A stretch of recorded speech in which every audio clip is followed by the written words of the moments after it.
Dear students, I am Ataur Rahman. I am teaching you biology in MDCAT session. Today we will discuss lecture number 15. Topic है transport in humans and plus immunity और ये topic आपके chapter number 14 में से है. So for the contents of today's topic let's move towards the board. आज के topic का जो फर्स्ट कंटेंट है वो human heart, then structure of the heart, cardiac cycle, control of the heart beat, ECG and then last में इसमें blood pressure आता है. एंड उसके बाद हम पढ़ेंगे अबाउट ब्लड वेसल्स. उसमें different types of blood vessels, arteries, veins and capillaries. Then third component of the circulatory system और वो है ब्लड, जिसमें प्लाज्मा के बारे में, ब्लड सेल्स के बारे में and within blood cells RBCs, white blood cells and about the platelets. Then lymphatic system, इसके डिफरेंट कंपोनेंट्स और इसका फंक्शन. और लास्ट में immunity and within immunity we discuss about immune system, its components, types of immunity and last में vaccination. So ये different contents है. So first content को पढ़ने के लिए हम मूव करते हैं towards the next part of the board. Circulatory system वो सिस्टम है जो डिफरेंट कंपोनेंट्स को ह्यूमन बॉडी में ट्रांसपोर्ट करवाता है. अब इसके डिफरेंट कितने कंपोनेंट्स हैं उसके लिए क्वेश्चन है कि human circulatory system consist of how many components? Alpha 1, beta 2, स्टारली 3, डेल्टा 4. दैट्स मीन कि ह्यूमन सर्कुलेटरी सिस्टम के कितने कंपोनेंट्स हैं? सो आंसर इज स्टारली. 3 डिफरेंट कंपोनेंट्स हैं. First one is the heart जो कि पंपिंग ऑर्गन है. सेकेंड वेसल्स हैं जिन वेसल्स में ब्लड मूव करेगा. And third component is the blood जो कि सर्कुलेटरी फ्लूइड कहलाता है. और इससे आगे फर्दर हमने वन बाय वन इन तमाम कंपोनेंट्स के बारे में डिस्कस करना है. सबसे पहले है हार्ट. ह्यूमन हार्ट क्या है? ये पंपिंग ऑर्गन है जो पंप करता है ब्लड को. कहां लोकेट करता है? Within the chest cavity. अब हार्ट की लेयर्स को देखें तो इसकी 3 लेयर्स होती हैं. सबसे आउटर लेयर को हम कहते हैं एपिकार्डियम. उससे जो इनर लेयर होती है उसे हम कहते हैं मायोकार्डियम. और inner most is called as the endocardium. So heart की लेयर का क्वेश्चन हो तो आप बता सकते हैं कि 3 लेयर होंगी. और फिर ये क्वेश्चन भी आपको आ सकता है कि इन 3 लेयर्स में मसल्स कहां पे एग्जिस्ट करते हैं हार्ट के. तो जो मिडल लेयर है यहां पर क्या होते हैं? कार्डिक मसल्स होते हैं. कार्डिक मसल्स की एक सिमिलरिटी है विद द स्केलेटल मसल्स. और वो क्या सिमिलरिटी है कि मैकेनिज्म ऑफ कंट्रैक्शन सिमिलर है. Then arrangement of the myofilament similar है. डिफरेंस क्या है कि स्केलेटल मसल्स ब्रांच नहीं होते, कार्डिक मसल्स ब्रांच होते हैं. ये पॉइंट आपने याद रखना है. फिर स्केलेटल मसल्स में इंटरकेलेटेड डिस्क एग्जिस्ट नहीं करती, जबकि कार्डिक मसल्स के सेल के दरमियान में क्या होता है? इंटरकेलेटेड डिस्क एग्जिस्ट करती है. सो इट कंपैरिजन याद रखना है. Then next one is the human heart is protected by all of the following parts except, यानी हार्ट के प्रोटेक्शन का एलिमेंट है तो अल्फा ऑप्शन है रिब केज, बीटा है पेरिकार्डियम, चार्ली है पेरिकार्डिक फ्लूइड एंड डेल्टा है प्लूरल कैविटी. सो इसमें आंसर बनेगा delta because this is the factor जो कि लंग्स के अराउंड है और लंग्स को प्रोटेक्ट कर रहा है, हार्ट के लिए नहीं है. हार्ट की फिजिकल प्रोटेक्शन के लिए रिब केज है बिकॉज हार्ट एग्जिस्ट करता है चेस्ट कैविटी में जस्ट बिलो द स्टर्नम.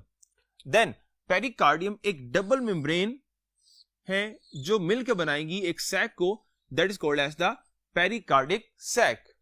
और इस सैक में एग्जिस्ट करेगा फ्लूइड जिसको हम कहते हैं पेरिकार्डिक फ्लूइड.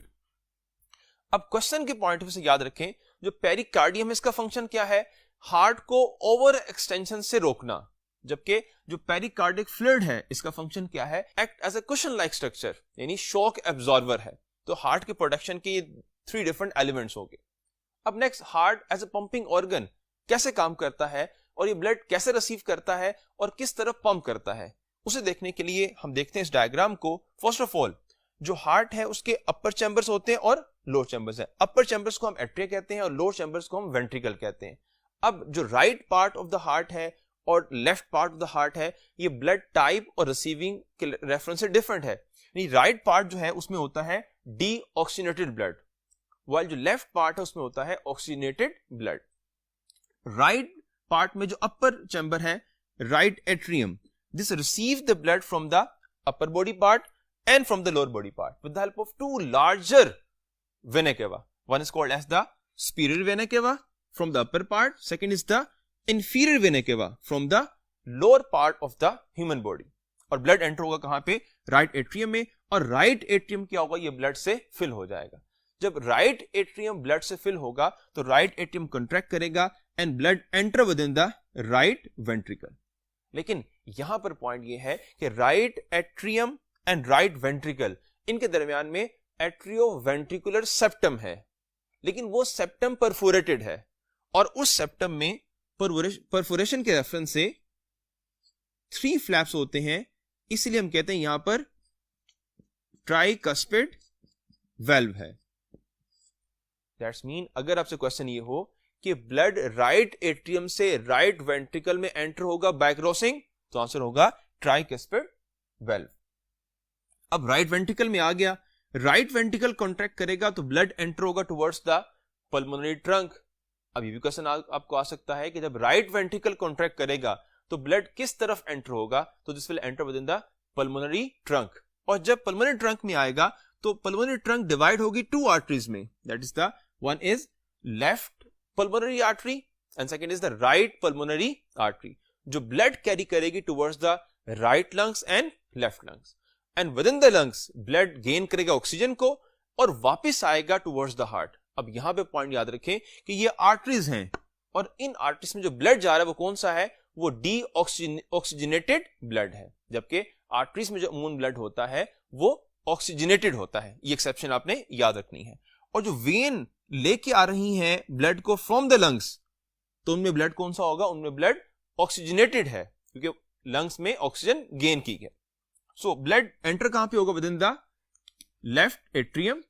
लेफ्ट एट्रियम ब्लड से फिल हो जाएगा और जब वो कॉन्ट्रैक्ट करेगा तो ब्लड एंटर होगा एट्रियम से towards the left ventricle.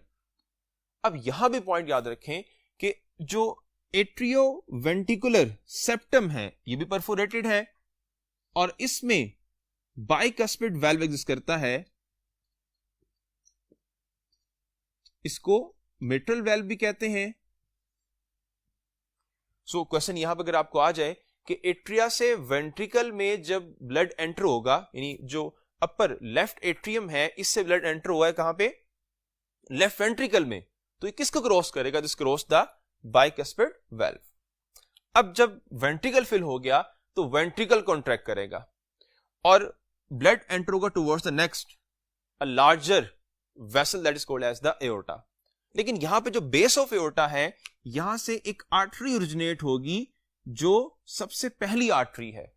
So question आपको आ सकता है कि फर्स्ट आर्टरी एओर्टा से कौन सी जनरेट होती है? तो ये कोरोनरी आर्टरी है और ये किसको ब्लड सप्लाई करती है? ये हार्ट को ही ब्लड सप्लाई करती है।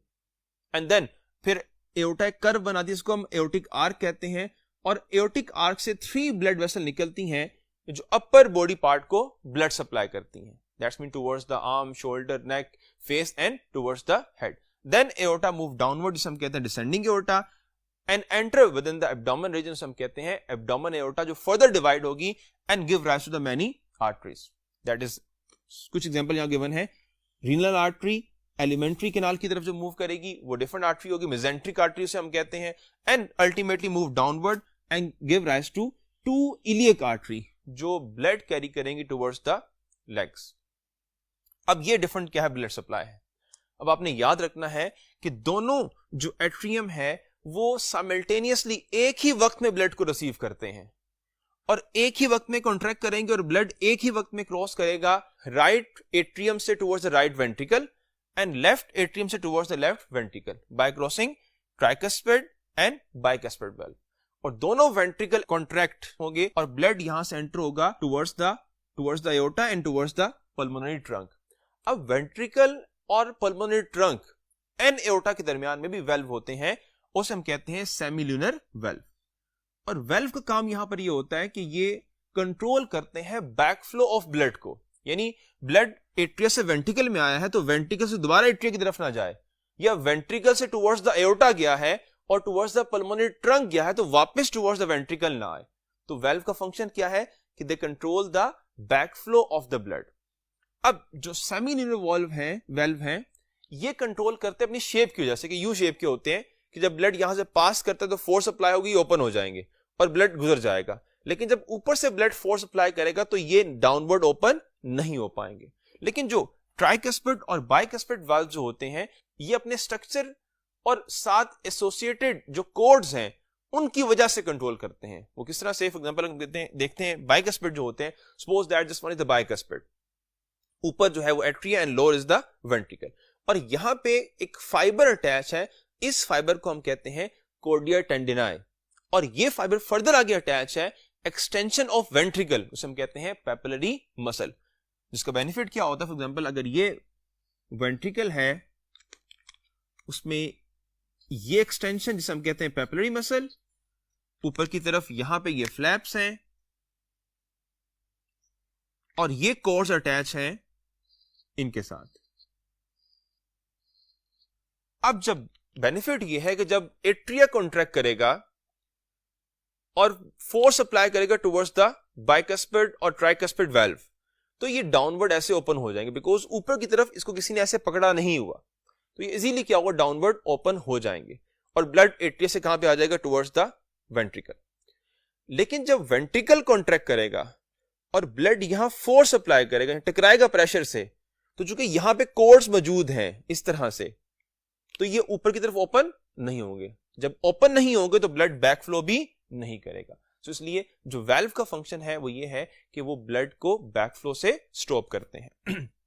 नाउ अब हम बात कर रहे थे कि ब्लड टुवर्ड्स द बॉडी चला गया विद हेल्प ऑफ आर्टरीज, अब वापस आएगा विद हेल्प ऑफ वेन, और तमाम की तमाम जो वेन है वो कनेक्ट होंगी विद द इंफीरियर वेना केवा from the lower body part, और जो अपर बॉडी पार्ट से वेन वापस आ रही है वो तमाम कहां कनेक्ट होंगी, with the superior vena cava.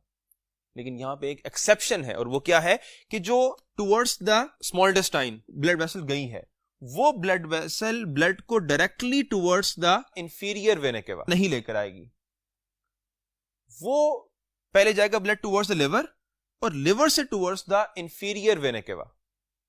इसे हम कहते हैं it's a portal system and the vein is called as hepatic portal vein. बाकी तमाम बॉडी पार्ट्स में ब्लड डायरेक्टली टुवर्ड्स जा रहा है किसके, इंफीरियर वेना केवा लोअर पार्ट से, लेकिन सिर्फ स्टमक से क्या होगा, हेपेटिक पोर्टल वेन से पहले लिवर और लिवर से टुवर्ड्स फिर कहां जाएगा, इंफीरियर वेना केवा जाएगा। So this one is the blood flow. लेकिन अगर हम कंपैरिजन करें upper heart chamber and lower heart chamber की थिकनेस को, सो अपर हार्ट चैम्बर जो है वो लेस थिक होते हैं और जो लोअर हार्ट चैम्बर है वो मोर थिक होते हैं। और लोअर में जो राइट वेंट्रिकल और left ventricle 3 time more thick होता है as compare to the right ventricle. ये क्वेश्चन आपको आ सकता है कि लेफ्ट वेंट्रिकल कितने टाइम थिक है as compare to the right, तो आप बताएंगे 3 टाइम जो है मोर थिक है। सो फर्दर डिटेल के लिए हम मूव करते हैं towards the next part of the board.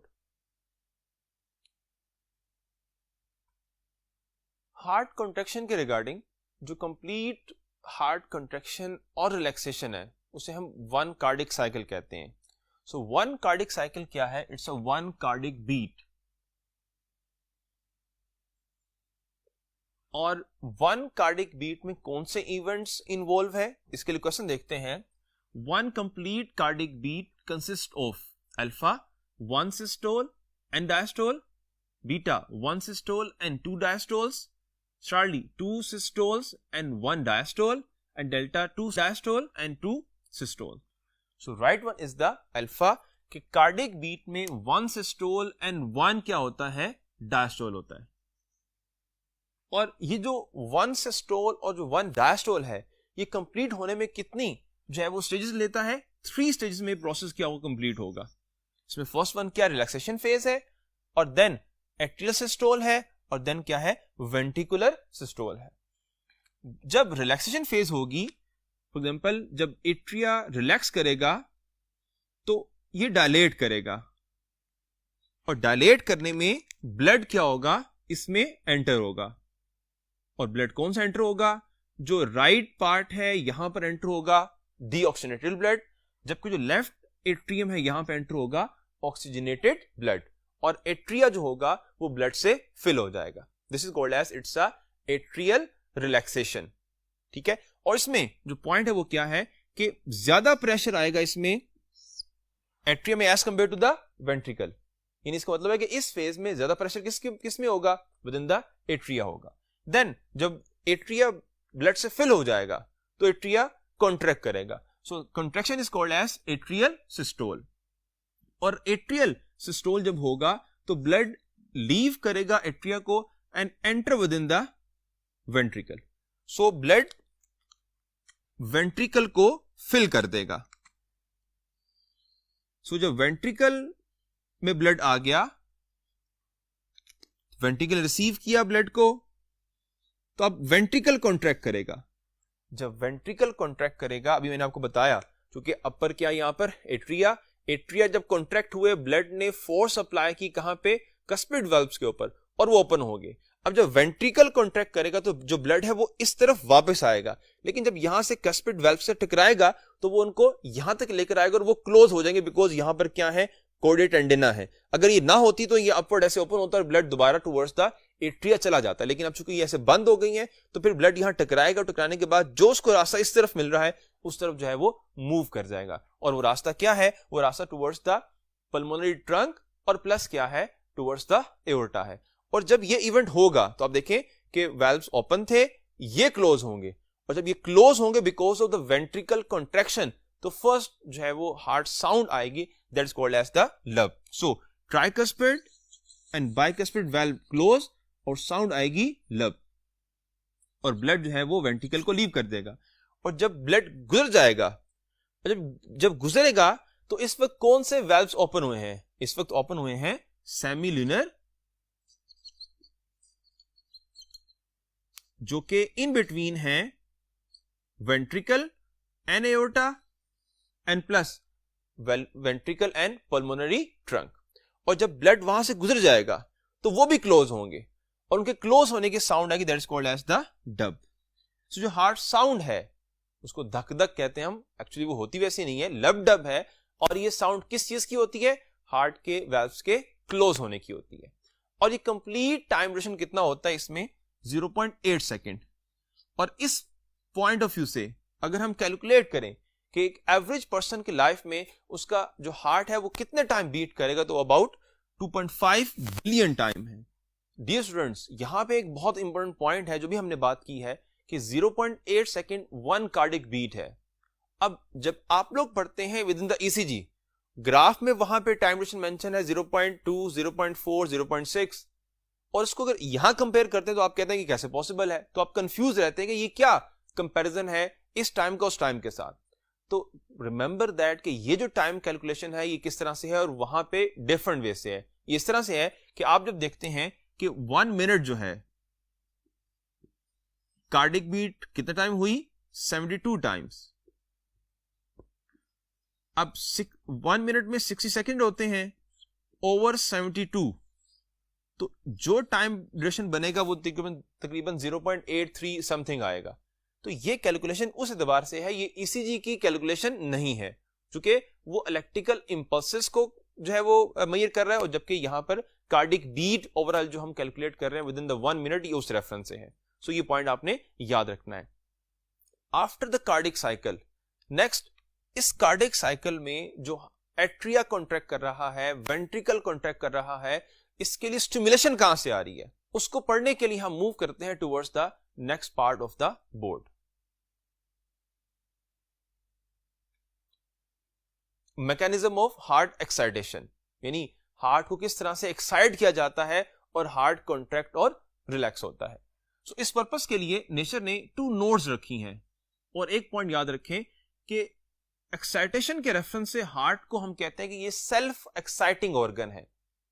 उसका मतलब ये होता है कि बाकी तमाम जो बॉडी पार्ट्स हैं उन्हें स्टिमुलेट करने के लिए, उन्हें एक्साइट होने के लिए डिपेंड करना होता है या तो टोटली नर्वस सिस्टम के ऊपर, या फिर वो डिपेंड करते हैं totally on the endocrine system, that's mean chemical coordination heart भी इन पर डिपेंड करता है, यानी हार्ट कनेक्टेड है with the autonomic nervous system. और वो आपने चैप्टर 17 में पढ़ा भी है कि वेगस नर्व जो होती है वो हार्ट बीट को डिक्रीज करती है। इसके अलावा चैप्टर 17 में आपने ये भी पढ़ा कि दो हार्मोन है एपिनेफ्रीन और नॉरएपिनेफ्रीन, ये हार्ट बीट को इंक्रीज करते हैं। दैट्स मीन हार्ट कनेक्टेड है with the nervous system and autonomic nervous system, and plus heart जो है वो with the help of chemical जो सिस्टम है उससे भी रेगुलेट हो रहा है। लेकिन हार्ट के पास एक अपना सिस्टम है जिसे हम कहते हैं सेल्फ एक्साइटिंग सिस्टम, और वो किस फॉर्म में है? टू नोड्स की फॉर्म में है। One is called as SA node, sinoatrial node. इसकी कंपोजिशन क्या है? It consist of cardiac fibres, muscle fibres, cardiac muscle fibres. Second is myofibrils and different some nerves ending. और ये नोड कहां exist करती हैं? जहां पर स्पिरिट वेने केवा कनेक्ट हो रही है राइट एट्रियम के साथ। This one is the right atrium. यहां पर क्या है? एसए नोड है।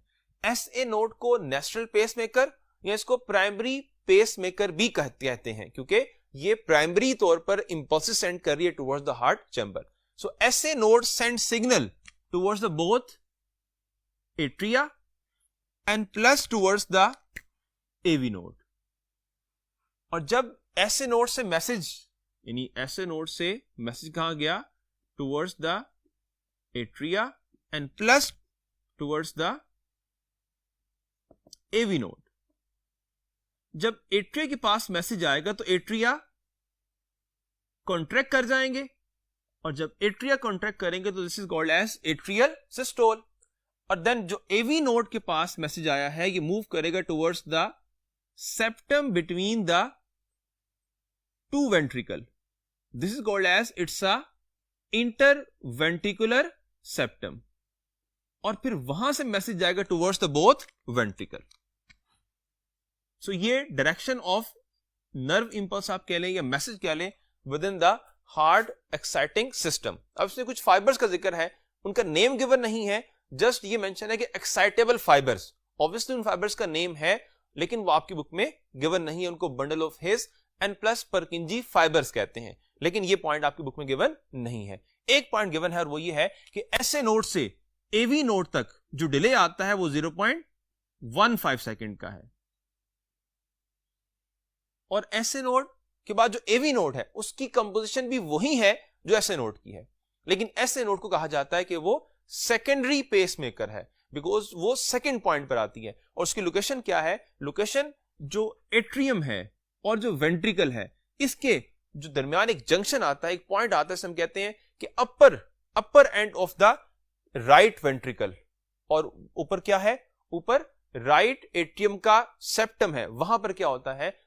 एवी नोड जो है वो एग्जिस्ट करती है, और ये दोनों नोड्स मिलकर हार्ट को जो एक्साइट करवाती हैं। अगर इन नोड्स में या इनके फाइबर्स में प्रॉब्लम आ जाए तो फिर हमें यहां पर एक आर्टिफिशियल तौर पर एक बैटरी लगाना पड़ती है, उसे हम कहते हैं वो आर्टिफिशियल पेसमेकर है, सो दैट हार्ट को प्रॉपर इंपल्सेस मिल सके और हार्ट कॉन्ट्रैक्ट और रिलैक्स हो सके।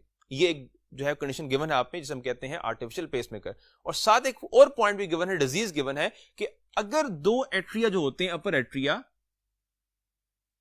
चूंकि एम्ब्रियोनिक लाइफ में इनके दरमियान पोर होता है, इसे फोरामेन ओवेल कहते हैं, ये पोर अगर क्लोज नहीं होता आफ्टर बर्थ तो फिर ब्लड क्या होता है? मिक्स हो जाता है।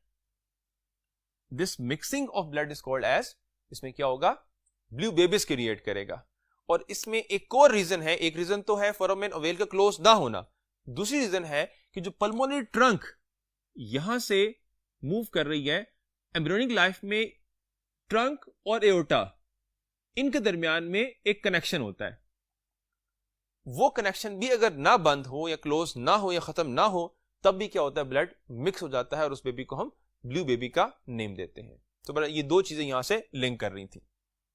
अब जब एसए नोड और एवी नोड जब इंपल्सेस सेंड करेंगी और एट्रिया और वेंट्रिकल डीपोलराइज होंगे तो डीपोलराइज होने से जो इलेक्ट्रिकल पोटेंशियल वहां पर उसमें चेंज आएगा, और उस इलेक्ट्रिकल पोटेंशियल को हम मेजर करते हैं with the help of a machine that is called as the electrocardiograph. और ये ग्राफ मशीन जो है हमें एक पेपर फॉर्म में ग्राफ प्रोवाइड करती है, इसको हम कहते हैं इलेक्ट्रोकार्डियोग्राम। और इस टेक्निक को हम कहते हैं इलेक्ट्रोकार्डियोग्राफी। और ये हमारे पास एक ग्राफ गिवन है, इस ग्राफ में डिफरेंट पॉइंट्स जो आपने याद रखने हैं। फर्स्ट ऑफ ऑल, जब एट्रिया कॉन्ट्रैक्ट करता है तो एट्रिया के पास मैसेज आता है फ्रॉम द एसए नोड, और एसए नोड मैसेज आने से पहले एट्रिया पोलराइज होता है, लेकिन जैसे ही मैसेज आया तो एट्रिया क्या होगा, डीपोलराइज होगा। सो दिस वेव इंडिकेट कि एट्रिया क्या हो रहा है, डीपोलराइज हो गया। सो ये डीपोलराइज हो गया, जैसे ही डीपोलराइज होगा तो अब वो कॉन्ट्रैक्ट कर जाएगा। So this wave represent the atrial systole. उसके बाद मैसेज गया कहां पे, towards the AV node, AV node से इंटरवेंट्रिकुलर सेप्टम, तो वहां से फिर एक वेव जनरेट होगी जब वेंट्रिकल डीपोलराइज होगा। जब वेंट्रिकल डीपोलराइज होगा तो फिर जो वेव है वो QRS कॉम्प्लेक्स है, and this is called as ventricular systole. और उसके बाद जब एक चीज डीपोलराइज होगी तो अगेन कंट्रैक्शन के लिए वो रीपोलराइज भी होगी। सो वेंट्रिकुलर सिस्टोल के बाद ventricle and plus atria repolarise होगा, एंड जो नई वेव जनरेट होगी वो क्या होगी, टी वेव होगी। सो आपने पॉइंट याद रखना है, अगर क्वेश्चन आपको आ जाए for example alpha beta Charlie, so which wave represent the atrial depolarisation, क्योंकि यहां पर लिखा हुआ सिस्टोल एंड डायस्टोल, तो अगर हम इसको यूं देखें कि डीपोलराइज कब हो रहा है एट्रिया, आप कहेंगे पी वेव। और अगर क्वेश्चन ये हो कि वेंट्रिकल डीपोलराइज कब हो रहा है तो आप कहेंगे बीटा आंसर है, बिकॉज QRS कॉम्प्लेक्स में क्या हो रहा है, वेंट्रिकल डीपोलराइज हो रहा है। और लास्ट में जो टी वेव है वो इंडिकेट कर रही है क्वेश्चन के रिगार्डिंग कि एट्रियल एंड वेंट्रिकल रीपोलराइज। और नीचे टाइम ड्यूरेशन गिवन है कि 0.2 सेकंड टाइम ड्यूरेशन किसका है, पी वेव का, 0.4 सेकंड टाइम ड्यूरेशन है QRS कॉम्प्लेक्स का, एंड आगे फर्दर 0.6 जो है वो सेकंड है किसका, टी वेव का। लेकिन आपने एक पॉइंट याद रखना है कि जो एग्जैक्ट टाइम ड्यूरेशन यहां पे गिवन है ये एग्जैक्टली इन वेव्स का नहीं है, इसमें डिफरेंट इंटरवल्स हैं, लेकिन वो इंटरवल्स आपकी बुक में डिस्कस नहीं किए गए। अगर वो मैं आपको यहां बताता हूं तो आप थोड़े से कंफ्यूज हो जाएंगे, इसलिए बेटर है कि आप इसी ग्राफ में जो गिवन पॉइंट्स हैं सिर्फ उन्हीं को याद रखें, सो दैट उसमें से कोई क्वेश्चन आता है तो आप इजीली उसको अटेम्प्ट कर सकें। फर्दर इसमें डिटेल की तरफ अगर जाएंगे तो आपको चीज कंफ्यूज करेगी। सो आप देखें कि आपकी तैयारी किससे होनी है।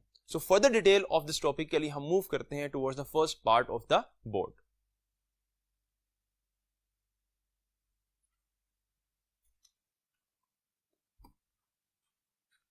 डियर स्टूडेंट्स, इससे पहले हमने पढ़ा कि जो कार्डिक साइकिल है उसमें किस तरह से डिफरेंट हार्ट के चैम्बर कॉन्ट्रैक्ट एंड रिलैक्स होते हैं, और जब वेंट्रिकल कॉन्ट्रैक्ट करता है तो ब्लड एंटर होता है वेंट्रिकल से एओर्टा में, एंड फ्रॉम द सेकंड यानी राइट वेंट्रिकल से टुवर्ड्स द पल्मोनरी ट्रंक। जब एओर्टा में ब्लड एंटर होगा तो वो फोर्स अप्लाई करेगा, उसी फोर्स को हम ब्लड प्रेशर कहते हैं। So what is blood pressure, जब ब्लड एंटर होगा वेसल में तो जो वॉल के ऊपर ये फोर्स अप्लाई करेगा उसको हम कहते हैं ब्लड प्रेशर। और ये फोर्स एबिलिटी ब्लड में आती कहां से है, because of the ventricular systole यानी वेंट्रिकल कॉन्ट्रैक्शन से आती है। और इसका बेनिफिट क्या होता है, बेनिफिट ये होता है कि जब वेसल्स में ब्लड आएगा तो उसको एक फ्लो करने के लिए फोर्स मिल जाएगी। अगर हार्ट पंप ना करे एंड विदाउट पंपिंग ब्लड को वेसल में ऐड किया जाए तो वो थोड़ी देर के लिए फ्लो करेगा, कंप्लीट जो वेस्कुलर सिस्टम है उसमें जो है वो फ्लो नहीं कर सकेगा। इसलिए सिग्निफिकेंस क्या है ब्लड प्रेशर का, सिग्निफिकेंस है कि ये ब्लड फ्लो प्रोवाइड करता है। देन इसमें टू फर्दर टाइप हैं, one is the systolic pressure, second is the diastolic pressure. यानी जब वेंट्रिकल कॉन्ट्रैक्ट करता है उस वक्त जो फोर्स अप्लाई होगी उसे हम सिस्टोलिक प्रेशर कहेंगे, और वो कितना होता है 120 मिलीमीटर ऑफ मर्करी, जो कि हाई क्या है प्रेशर है। सेकंड, जब वेंट्रिकल रिलैक्स करेगा तो उस वक्त जो प्रेशर होगा वो डायस्टोलिक प्रेशर कहलाता है, और वो होता है 80 मिलीमीटर ऑफ मर्करी। और ये प्रेशर हम जो है वो आर्टरीज में मेजर करते हैं, वेन्स में मेजर नहीं करते, इसलिए बिकॉज जब हार्ट कॉन्ट्रैक्ट करता है तो ब्लड उस वक्त एओर्टा में एंटर होता है, वेन्स में एंटर नहीं होता।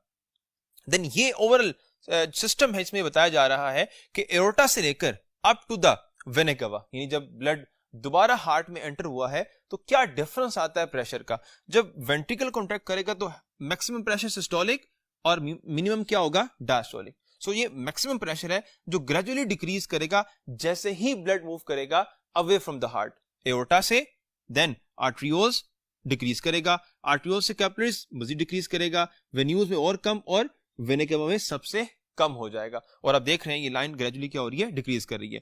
और ये डिक्रीज इसलिए आता है कि जब ब्लड एंटर होता है वेसल्स में तो वेसल से टकराता है और यहां पे क्या होता है, फ्रिक्शन होती है, और इस फ्रिक्शन से क्या होगा, उसका जो प्रेशर है ग्रेजुअली वो क्या होगा, डिक्रीज करेगा। ये रिलेशन है distance of the heart and blood pressure. एक और ग्राफ बुक में मेंशन है जिसमें एक और चीज को इंडिकेट किया गया है, और वो ब्लड वेसल्स में एओर्टा से लेकर up to the vena cava difference है ब्लड फ्लो में वेलोसिटी का और क्रॉस सेक्शनल एरिया का। और उसे अगर हम कंपेयर करें तो वेलोसिटी मैक्सिमम कहां पे होगी, एओर्टा में, और यहां पे जो एरिया है ओवरऑल वो क्या होगा, सबसे कम होगा। और जैसे ही ब्लड अवे मूव करेगा तो वेलोसिटी क्या हो रही है, डिक्रीज, और ये सबसे मिनिमम हो जाएगी कहां पे, at the level of the capillary. और इस पॉइंट पर जो क्रॉस सेक्शनल एरिया वो सबसे क्या होगा, मैक्सिमम होगा। और जैसे ही ब्लड फर्दर आगे मूव करेगा, कैपिलरी से वेन्यूल्स, वेन्यूल से वेन, और वेन से वेना केवा, तो क्रॉस सेक्शन अगेन से डिक्रीज करेगा, बट वेलोसिटी क्या होगी, अगेन से इंक्रीज करेगी। तो ये पॉइंट भी आपने याद रखना है। लेकिन यहां पे एक इंपॉर्टेंट पॉइंट है कि कैपिलरी का जो क्रॉस सेक्शनल एरिया उसमें एक कैपिलरी की बात नहीं हो रही, कि सिंगल कैपिलरी को हम कंपेयर कर रहे हैं विद एओर्टा। तो ये बेसिकली कैपिलरी बेड की बात है, यानी एक पाइप है एओर्टा का जो as a whole single capillary से लार्ज है, लेकिन चूंकि ये डिवाइड होता है आगे कैपिलरी बेड में, बहुत ज्यादा नेटवर्क बनता है, उस वजह से ये एरिया क्या है, as compare to the previous वो ज्यादा है, जिससे यहां पे वेलोसिटी कम होगी और यहां वेलोसिटी क्या होगी, ज्यादा होगी। सो इस पॉइंट को आपने याद रखना है। और ये ब्लड एंटर कहां पे हुआ है, वेसल्स में। तो ब्लड वेसल्स कौन कौन सी हैं और उनके फंक्शन क्या और क्या कैटेगरी है, इन्हें पढ़ने के लिए हम मूव करते हैं towards the next part of the board. Dear students, जब हार्ट पंप करता है तो ब्लड एंटर होता है वेसल्स में। अब वेसल्स को किन कैटेगरी में हम क्लासिफाई करते हैं, उनमें क्या डिफरेंस है, सो उसके लिए हम देखते हैं। First one is the three different category है। One is the artery, second is the capillary and third one is the vein. This one is the artery, और यहां पे हमें नजर आ रहा है कि इसकी जो वॉल है वो 3 लेयर थिक है। सबसे आउटर जो है उसमें क्या है, connective tissues and plus elastic fibres हैं। उसके बाद आती है middle layer, this one is the middle layer.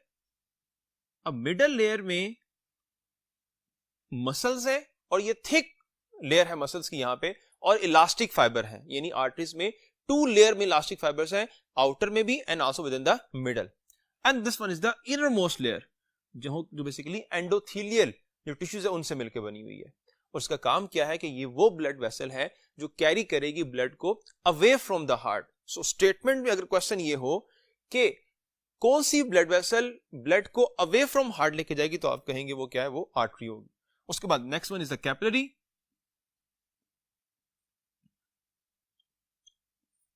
अब इसमें जो कैपिलरी है वो 1 सेल थिक है, ठीक है। इसमें जो लेयर्स हैं, जो इलास्टिक फाइबर्स और मसल जो है वो एग्जिस्ट नहीं करते हैं।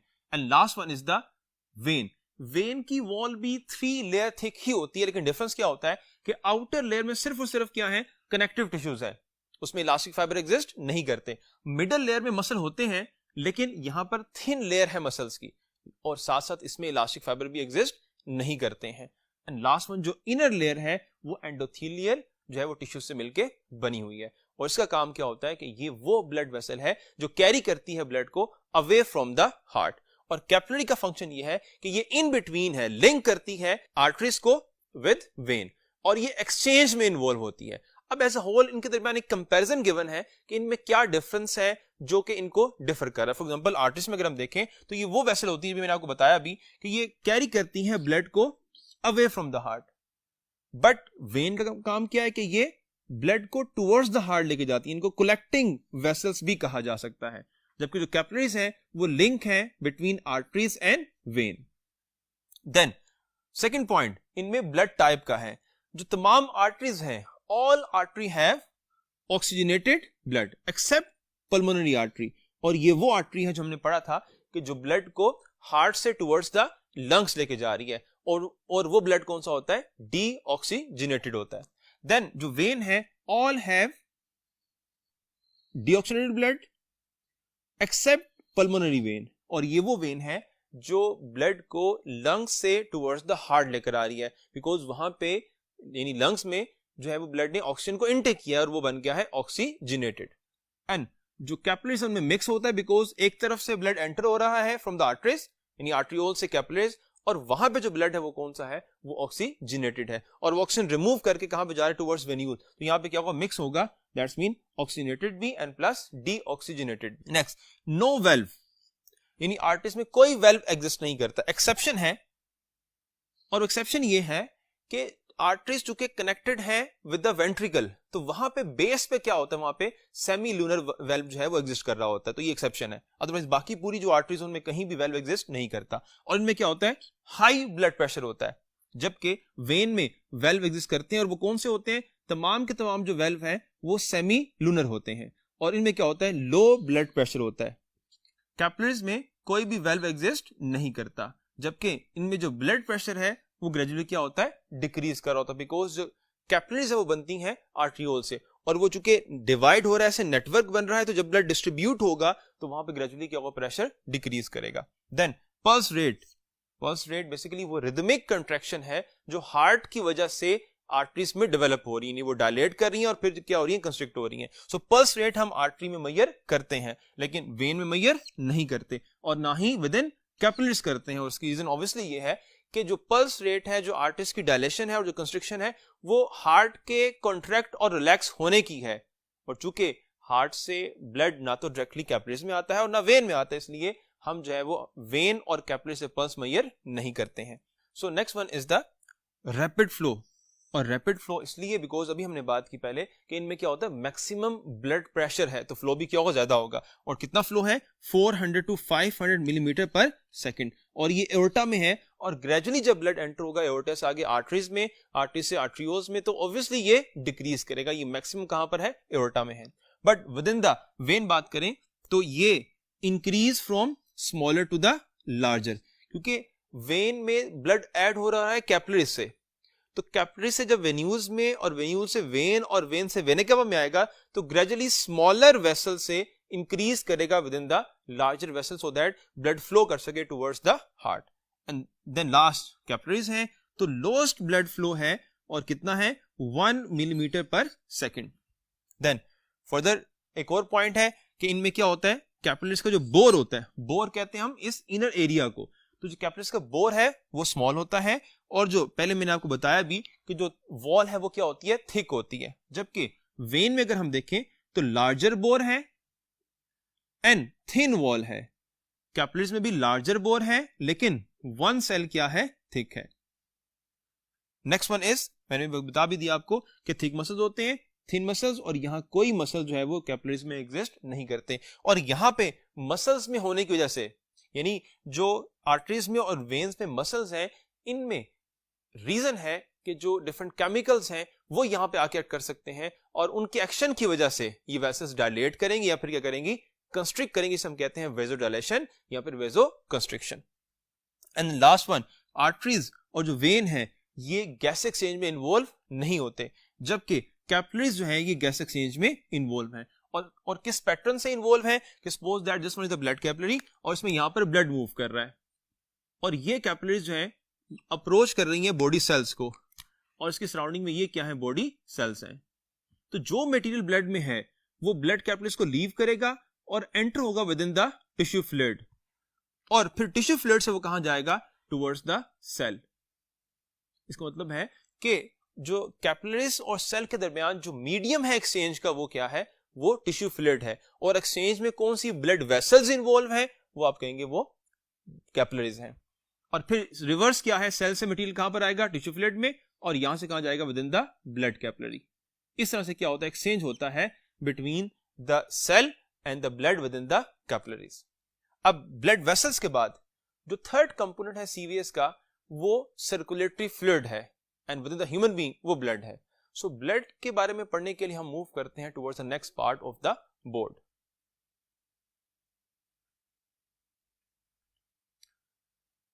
ब्लड वो मीडियम है जिसमें डिफरेंट कंपोनेंट्स डिसॉल्व होते हैं, and with in circulatory system फिर ये मूव करता है और तमाम बॉडी पार्ट्स तक उन कंपोनेंट्स को ट्रांसफर करता है। ब्लड बॉडी में wait wise 1/12 of body weight है, यानी जो भी बॉडी का वेट है उसको अगर हम 12 पार्ट में डिवाइड करें तो एक जो हिस्सा है वो किसका बनेगा, ब्लड का बनेगा। ब्लड को फर्दर हम 2 पार्ट में डिवाइड करते हैं, one is the plasma part of the blood, second is the blood cells. जो प्लाज्मा पार्ट है ये ब्लड में 55% होता है, जबकि ब्लड सेल जो है या सेल लाइक स्ट्रक्चर जो होते हैं ये 45% होते हैं। अब वन बाय वन हमने देखना ये है कि डिफरेंट एमसीक्यूज कौन से आ सकते हैं। एक एमसीक्यूज तो इटसेल्फ यही है कि विद इन द ब्लड उसका प्लाज्मा पोर्शन कितना होता है, 55%। Blood cells and cell like bodies कितनी होती है, तो आंसर है 45%। And within the plasma सबसे अबंडेंट कंपोनेंट कौन सा है, तो वो है वाटर 90%, और 10% क्या होता है, डिफरेंट डिसॉल्व सब्सटेंस होते हैं। अब इन 10% में जो डिफरेंट कंसंट्रेशन गिवन है और उसमें जो मल्टीपल चॉइस क्वेश्चन है वो कौन से हो सकते हैं, फॉर एग्जांपल 10% में सबसे अबंडेंट कंपोनेंट कौन सा है, तो आप कहेंगे वो 7 to 9% क्या है, प्लाज्मा प्रोटीन्स है। और प्लाज्मा प्रोटीन्स में डिफरेंट प्रोटीन्स हैं, ग्लोबुलिन प्रोटीन्स हैं, प्रोथ्रोम्बिन है, फिब्रिनोजन है, एंड प्लस क्या है, एल्बुमिन प्रोटीन्स है। इनमें से जो ग्लोबुलिन प्रोटीन है और जो एल्बुमिन प्रोटीन्स हैं ये ब्लड के कोलाइडल ऑस्मोटिक प्रेशर में कंट्रीब्यूट करती हैं, लेकिन डिफरेंस क्या है कि एल्बुमिन जो है वो ब्लड के ऑस्मोटिक प्रेशर में 75% कंट्रीब्यूट करती है, जबकि जो ग्लोबुलिन्स हैं वो 25% जो है वो ब्लड के कोलाइडल ऑस्मोटिक प्रेशर को बना रही होती हैं। जबकि ये दोनों प्रोटीन जो हैं इनका रोल क्लॉटिंग प्रोसेस में है कि prothrombin convert into thrombin, and जो फिब्रिनोजन है वो कन्वर्ट होगा फिब्रिन में, और फिब्रिन जो है वो एक नेटवर्क बनाएगा जो आगे फर्दर ब्लड क्लॉटिंग में इन्वॉल्व होगा। यानी फिब्रिनोजन इन एक्टिव फॉर्म फिब्रिन क्लॉटिंग करवाएगी, जबकि जो प्रोथ्रोम्बिन है वो एक्ट करेगा एज अ कैटलिस्ट किस प्रोसेस में, ब्लड क्लॉटिंग प्रोसेस में। सो सबसे अबंडेंट प्रोटीन जो है ग्लोबुलिन्स और एल्बुमिन्स है। अब इनमें से ये सारी प्रोटीन्स कहां बनेंगी, ये तमाम प्रोटीन्स बनती हैं within the liver except globulin proteins, क्योंकि जो ग्लोबुलिन प्रोटीन्स हैं वो एंटीबॉडीज हैं। सो एंटीबॉडीज कौन बनाते हैं, व्हाइट ब्लड सेल्स बनाते हैं, तो ये डिफरेंस आपने याद रखना है। फिर उसके अलावा 7 to 9% के अलावा 0.9% उसमें क्या है, इनऑर्गेनिक आयंस एंड प्लस क्या है, सॉल्ट्स हैं। And within the 0.9% inorganic ions and salts 0.6% क्या है, सोडियम क्लोराइड, क्योंकि सबसे अबंडेंट इनऑर्गेनिक क्या है, सॉल्ट होगा। उसके बाद organic nutrients just like glucose जो हमने इनटेक किया है, अमाइनो एसिड, ग्लिसरॉल, डिफरेंट जो ऑर्गेनिक न्यूट्रिएंट्स हैं वो इसी 10% का कंपोनेंट होंगे, फैटी एसिड्स, ये सारे कंपोनेंट्स। और साथ साथ जो हमारी बॉडी के डिफरेंट सेल में मेटाबॉलिक वेस्ट बन रहा है, जस्ट लाइक उसमें अमोनिया है, उसके अलावा यूरिया है, यूरिक एसिड है, ये तमाम के तमाम कंपोनेंट्स भी इसी ब्लड प्लाज्मा का पोर्शन है। और इसी में क्या होगा, डिफरेंट हार्मोन्स भी एग्जिस्ट करेंगे, बिकॉज जो हार्मोन्स बॉडी में ट्रांसपोर्ट होते हैं ये with the help of blood ही होते हैं। फॉर एग्जांपल जो थायरोक्सिन हार्मोन है वो ब्लड प्लाज्मा में होगा, इसलिए डिफरेंट जो टेस्ट किए जाते हैं उनमें हार्मोन्स के वो ब्लड प्लाज्मा से ही किए जाते हैं। And next one is the gases, जो ऑक्सीजन है एंड कार्बन डाइऑक्साइड है, ये भी ब्लड प्लाज्मा में डिसॉल्व होकर क्या होती है, बॉडी में ट्रांसपोर्ट होती है। सो ये डिफरेंट पॉइंट है और यही बेसिकली फंक्शन ऑफ ब्लड भी है। यानी ये तमाम कंपोनेंट्स हम यहाँ पे पढ़ रहे हैं ये बेसिकली इंडिकेट कर रहे हैं फंक्शन ऑफ ब्लड को भी, कि ब्लड हार्मोन ट्रांसपोर्ट करवाने में इन्वॉल्व है, ब्लड गैसेस को ट्रांसपोर्ट करवाने में इन्वॉल्व है, ब्लड क्लॉटिंग प्रोसेस में इन्वॉल्व है, ये सारे फंक्शन भी हैं ब्लड के। अब सेकेंड जो पार्ट है ब्लड का वो blood cells and cell like bodies हैं। और ब्लड सेल्स में पहली बात आती है आरबीसीज की, जिनको अरिथ्रोसाइट कहा जाता है। देन व्हाइट ब्लड सेल्स हैं जिनको हम ल्यूकोसाइट कहते हैं। And third one is the platelets, इनको थ्रोम्बोसाइट कहा जाता है। जो प्लेटलेट्स हैं actually they are cell like bodies और इनको कंप्लीट सेल नहीं कहा जाता, ये बेसिकली सेल से टूटी हुई बॉडी है। एक सेल है जिसे हम कहते हैं मेगा कैरियोसाइट, जो कि बोन मैरो में स्टेम सेल से बनता है। ये जो मेगा कैरियोसाइट है, मेगा मतलब लार्ज, कैरियो का मतलब न्यूक्लियस, यानी उसका न्यूक्लियस है वो बहुत बड़ा है, लेकिन ग्रेजुअली क्या होगा फर्दर, ये फ्रेगमेंट्स में बॉडीज में कन्वर्ट होगा और क्या बनेंगे, प्लेटलेट्स बनेंगे। एंड देन इसमें कोई पिगमेंट एग्जिस्ट नहीं करता, ये एक्टिवेट करता है किस चीज को, फिब्रिनोजन को, जो कि ब्लड क्लॉटिंग प्रोटीन है, इनटू द फिब्रिन। और फिब्रिन एक नेटवर्क बनाती है, जो नेटवर्क जो है वो ब्लड क्लॉटिंग में हेल्प करता है। इसके नंबर कितने होते हैं, अबाउट 250,000 पर क्यूबिक जो मिलीमीटर है उसमें जो प्लेटलेट्स की ये नॉर्मल अमाउंट है किसी भी पर्सन के अंदर। तो प्लेटलेट्स के रिगार्डिंग इनका फंक्शन, इसकी फॉर्मेशन और बाकी जो फीचर मेंशन है वो आपने याद रखने हैं। अदर जो पार्ट है यानी आरबीसीज और व्हाइट ब्लड सेल्स, इनको डिस्कस करने के लिए हम मूव करते हैं towards the next part of the board. So first of all red blood cells, actually ये वर्ड रेड ब्लड कॉर्पसल्स है क्योंकि जो आरबीसीज हैं, जो एरिथ्रोसाइट हैं, मेच्योर फॉर्म में अगर हम देखें यानी ये जो इमेच्योर फॉर्म है ये कंप्लीट एक सेल है, लेकिन जब जैसे ये मेच्योर फॉर्म में कन्वर्ट होंगे तो फिर इनमें सेल वाले तमाम कंपोनेंट्स एग्जिस्ट नहीं करेंगे। फॉर एग्जांपल बहुत सारी ऑर्गेनेल्स खत्म हो जाएंगी और इटसेल्फ जो न्यूक्लियस है वो भी इसमें से क्या हो जाएगा, रिमूव हो जाएगा, खत्म हो जाएगा। तो इसलिए इसको कॉर्पसल्स कहा जाता है, लेकिन इसके लिए सेल का वर्ड भी यूज करते हैं। अब नंबर की बात करें तो सबसे मैक्सिमम सेल जो है among the different type of cell within the blood, सबसे मैक्सिमम आरबीसीज हैं। कितने हैं? मेल बॉडी में 5 up to 5.5 मिलियन पर क्यूबिक मिलीमीटर, जबकि with in the female body 4 up to 4.5 million पर क्यूबिक मिलीमीटर। कंपोनेंट्स क्या है इसके? जो कि सेल है तो सेल मेम्ब्रेनस में होगी, इसमें साइटोप्लाज्म है, लेकिन न्यूक्लियस मैंने आपको बताया कि जो इमेच्योर फॉर्म है उसमें न्यूक्लियस एग्जिस्ट करेगा, लेकिन जैसे ही मेच्योर होंगे with in the blood vessels enter हो जाएंगे, उस वक्त इनमें आरबीसीज और डिफरेंट अदर ऑर्गेनेल्स क्या हो जाएंगी, खत्म हो जाएंगी। जो साइटोप्लाज्म है इसमें 95% क्या होता है, प्रोटीन, हीमोग्लोबिन जो ट्रांसपोर्ट करवाती है ऑक्सीजन को, एंड 5% अदर एंजाइम्स हैं। और अदर एंजाइम्स में से एक एंजाइम का नेम आप लोगों ने पढ़ा हुआ है, अगर आप इसको लिंक करें विद चैप्टर नंबर 13 रेस्पिरेशन के साथ, गैस एक्सचेंज के साथ, तो वहां पे एक एंजाइम मेंशन है कार्बोनिक एनहाइड्रेज एंजाइम। तो कार्बोनिक एनहाइड्रेज अबंडेंटली कहां पर होता है, तो विद इन द आरबीसीज होता है। फॉर्मेशन एम्ब्रियोनिक लाइफ में यानी बिफोर द बर्थ अगर हम बात करें, ये एक फीटस में कहां बनता है, उसके जो लिवर है एंड प्लस जो उसमें स्प्लीन एक लिम्फॉइड ऑर्गन है उसमें क्या होता है, बन रहा होता है। एंड आफ्टर बर्थ जो शॉर्ट बोन्स हैं यानी वो बोन्स जिनकी लेंथ ज्यादा नहीं है, जस्ट लाइक जो स्टर्नम है, जस्ट लाइक रिब्स हैं, जस्ट लाइक वर्टिब्री हैं, इनकी जो बोन मैरो है यहां भी ये बन रहा होता है। लॉन्ग बोन्स में ये नहीं बनेगा। और with in the bone marrow जो रेड बोन मैरो है वहां बनता है। अब रेड बोन मैरो को हरगिज मतलब जो है वो रेड कलर बोन मैरो नहीं है, वो बेसिकली चूंकि वो पार्ट जो है बोन मैरो का ब्लड सेल बना रहा होता है, इसलिए उसको रेड बोन मैरो कहा जाता है। अब उस पार्ट में क्या होता है, उस पार्ट में बेसिकली स्टेम सेल होता है। स्टेम सेल को हम यहां पे कहते हैं ये कन्वर्ट होगा हीमोपोएटिक स्टेम सेल में, और इससे डिफरेंट सेल्स बनेंगे। One is the stem cell जिसे हम कहते हैं रेड ब्लड स्टेम सेल, जिसे क्या डेवलप करेंगे, आरबीसीज डेवलप करेंगे।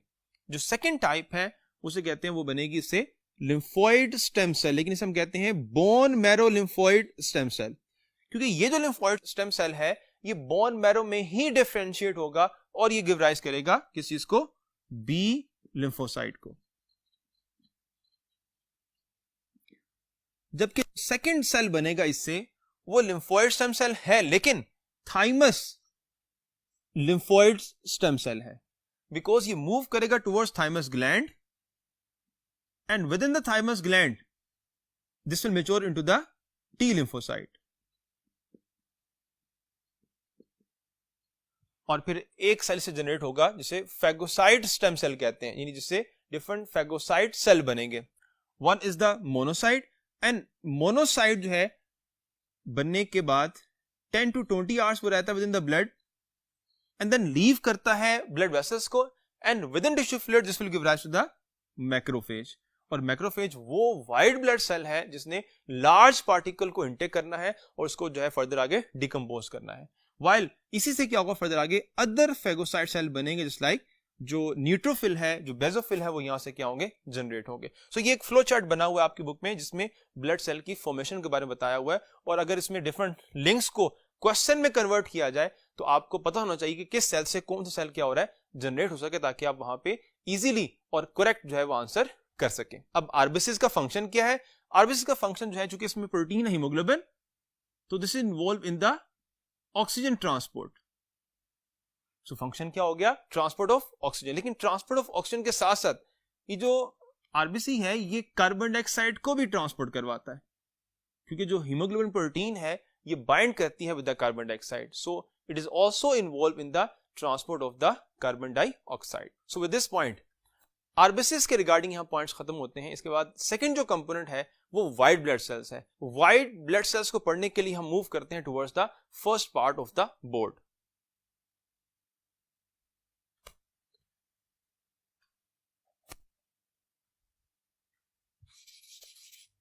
Dear students, white blood cells, इनको ल्यूकोसाइट भी कहा जाता है। कुछ जनरल फीचर्स हैं। फर्स्ट ऑफ ऑल, कलर क्या होता है?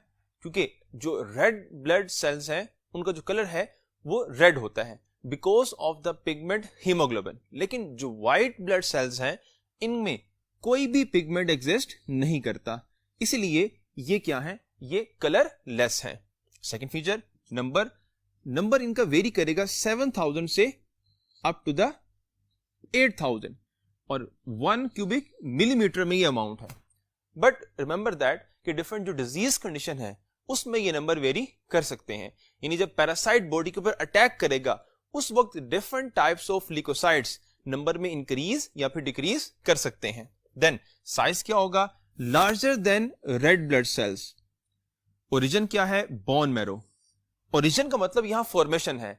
आरबीसीज का भी ओरिजिन बोन मैरो ही है, यानी तमाम के तमाम ब्लड सेल्स जो है बोन मैरो से बनते हैं। और एक हमने डायग्राम की थी जिसमें हमने डिफरेंट सेल्स की फॉर्मेशन के बारे में देखा था और हमने ये बात पढ़ी थी कि तमाम के तमाम जो सेल हैं वो स्टेम सेल से बन रहे हैं। तो व्हाइट ब्लड सेल्स का भी ओरिजिन बोन मैरो ही है।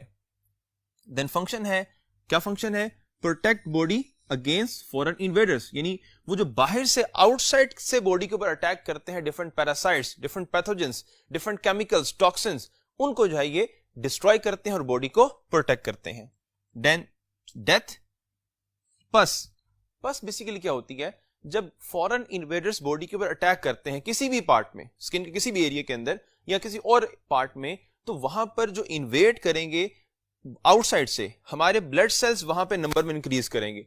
दोनों सेल्स के दरमियान फाइट होगी और इस फाइट में कुछ हमारे व्हाइट ब्लड सेल्स डिस्ट्रॉय करेंगे पैरासाइट्स को, इन्वेडर्स को, और मीनवाइल कुछ हमारे सेल की डेथ हो जाएगी। सो व्हाइट ब्लड सेल्स की डेथ होती है जब वो फाइट करते हैं विद द इन्वेडर्स। सो जो मटेरियल वहां पे बनता है उसको हम पस कहते हैं।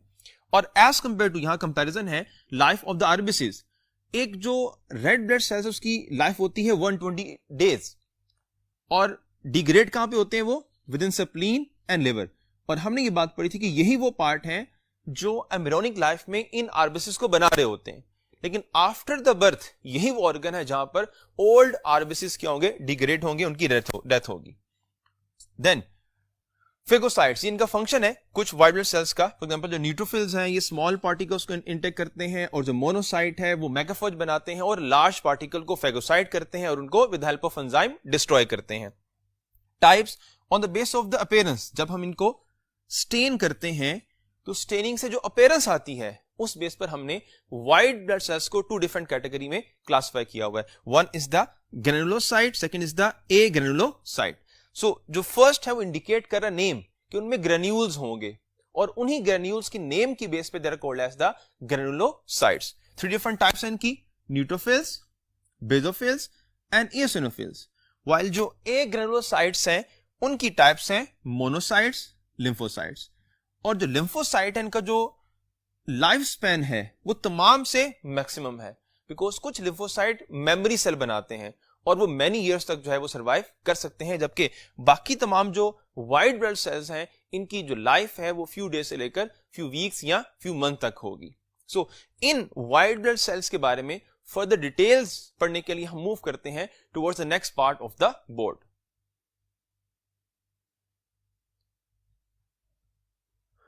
Different cell of the blood, cell types, description, number and major function. First one is, अभी हमने पढ़ा भी, रेड ब्लड सेल्स। शेप क्या होती है? बाइकनकेव, और ये वो फीचर है जो पहले डिस्क्रिप्शन में मेंशन नहीं थे। न्यूक्लियस, ये हमने बात कही थी कि जो इमेच्योर आरबीसीज हैं उनमें न्यूक्लियस एग्जिस्ट करता है, लेकिन जैसे ही वो मेच्योर होंगे उनमें न्यूक्लियस जो एग्जिस्ट नहीं करेगा, एब्सेंट होगा। और इनका डायमीटर कितना होता है? 8 माइक्रोमीटर। और नंबर के बारे में हमने पहले भी बात की है, male and within the female body. और फंक्शन भी हमने पढ़ा है कि transport oxygen and small amount में किस चीज को? कार्बन डाइऑक्साइड को। Now towards the type of leucocyte.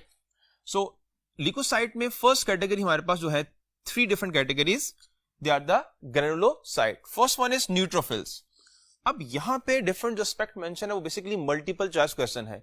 आपको क्वेश्चन ये आ सकता है कि लार्जेस्ट वाइट ब्लड सेल कौन सा है, स्मॉलेस्ट वाइट ब्लड सेल कौन सा है, कौन सा वाइट ब्लड सेल्स कॉज करता है इन्फ्लेमेशन को, कौन सा white blood sales anti inflammatory है, मैक्सिमम वाइट ब्लड सेल कौन सा है। इस तरह के डिफरेंट फीचर्स जो है हम यहाँ पे रिपीट करेंगे। सो आपने उनको याद रखना है, सो दैट क्वेश्चन आपको आ जाए तो आप उसको सोल्व कर सके। फर्स्ट ऑफ ऑल न्यूट्रोफिल जो है उनमें twice the size of RBCs, और ये जो फीचर है न्यूट्रोफिल्स का, ये among different types of granulocyte वो कॉमन है, यानी जो इयोसिनोफिल है और जो बेसोफिल है उनमें भी साइज के रेफरेंस से यही पॉइंट है।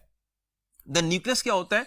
2 to 5 लूप्स का होता है, और यहां पे ये डायग्राम में आपको नजर भी आ रहा है। एंड न्यूट्रोफिल 62% होते हैं among different types of white blood sales. तो यहां से क्वेश्चन बनता है, यहां से एमसीक्यू है कि मैक्सिमम ये न्यूमरस वाइट ब्लड सेल कौन सा है, तो आप कहेंगे न्यूट्रोफिल।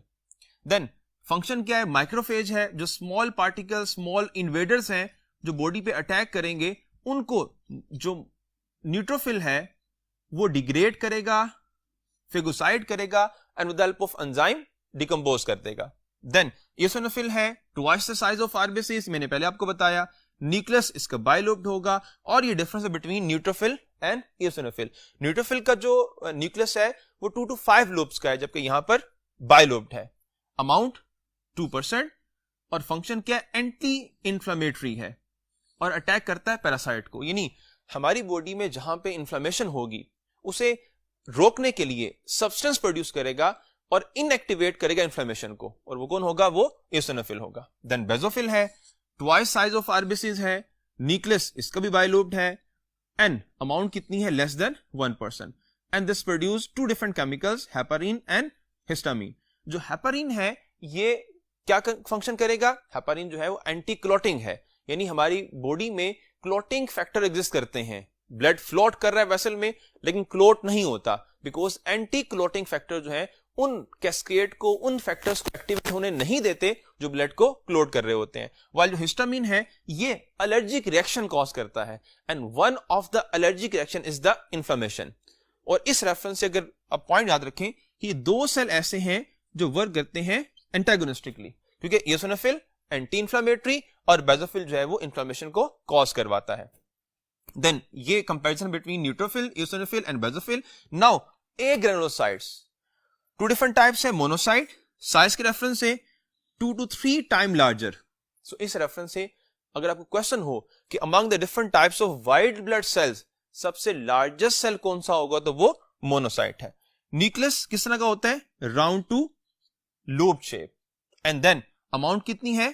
3%, और मैक्रोफेज बनाते हैं। और ये पॉइंट हमने पढ़ा था कि मोनोसाइट बनने के बाद 10 to 20 आवर्स तक जो है ये ब्लड में रहते हैं, उसके बाद ये लीव करते हैं ब्लड वेसल्स को और आ जाते हैं within tissue fluid, and within tissue fluid monocyte give rise to the macrophage, और जो मैक्रोफेज है वो लार्ज पार्टिकल्स को इंटेक करते हैं और उनको डिस्ट्रॉय करते हैं। और लास्ट में हमारे पास लिम्फोसाइट्स हैं। Lymphocyte slightly larger than RBCs, और ये पॉइंट इंडिकेट करता है कि अगर आपको क्वेश्चन ये आ जाए कि among the different types of leucocyte सबसे स्मॉलेस्ट व्हाइट ब्लड सेल कौन सा है, तो आप कहेंगे वो लिम्फोसाइट है, बिकॉज स्लाइटली लार्जर है than the RBCs.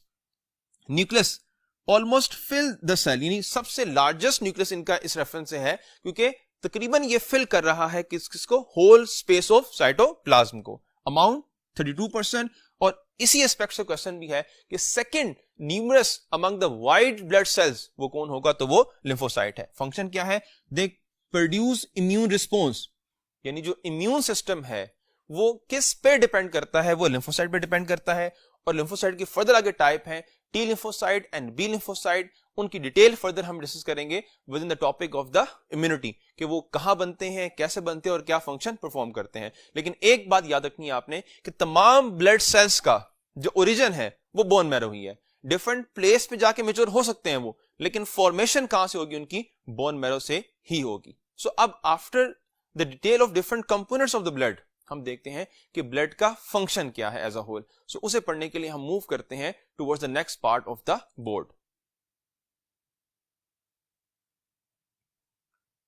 Function of blood, first of all osmo regulation, यानी ब्लड में जो वाटर लेवल है ये जज किया जाएगा और उसके थ्रू बॉडी में वाटर जो कंटेंट है वो मेंटेन किया जाएगा। इसकी डिटेल आप लोगों ने चैप्टर नंबर 15 में पढ़ी है कि किस तरह से ऑस्मो रेगुलेशन में ब्लड इन्वॉल्व है। देन ट्रांसपोर्ट ऑफ मटेरियल है, nutrients just like glucose, amino acids, fatty acid, glycerol, ये ट्रांसपोर्ट करवाता है।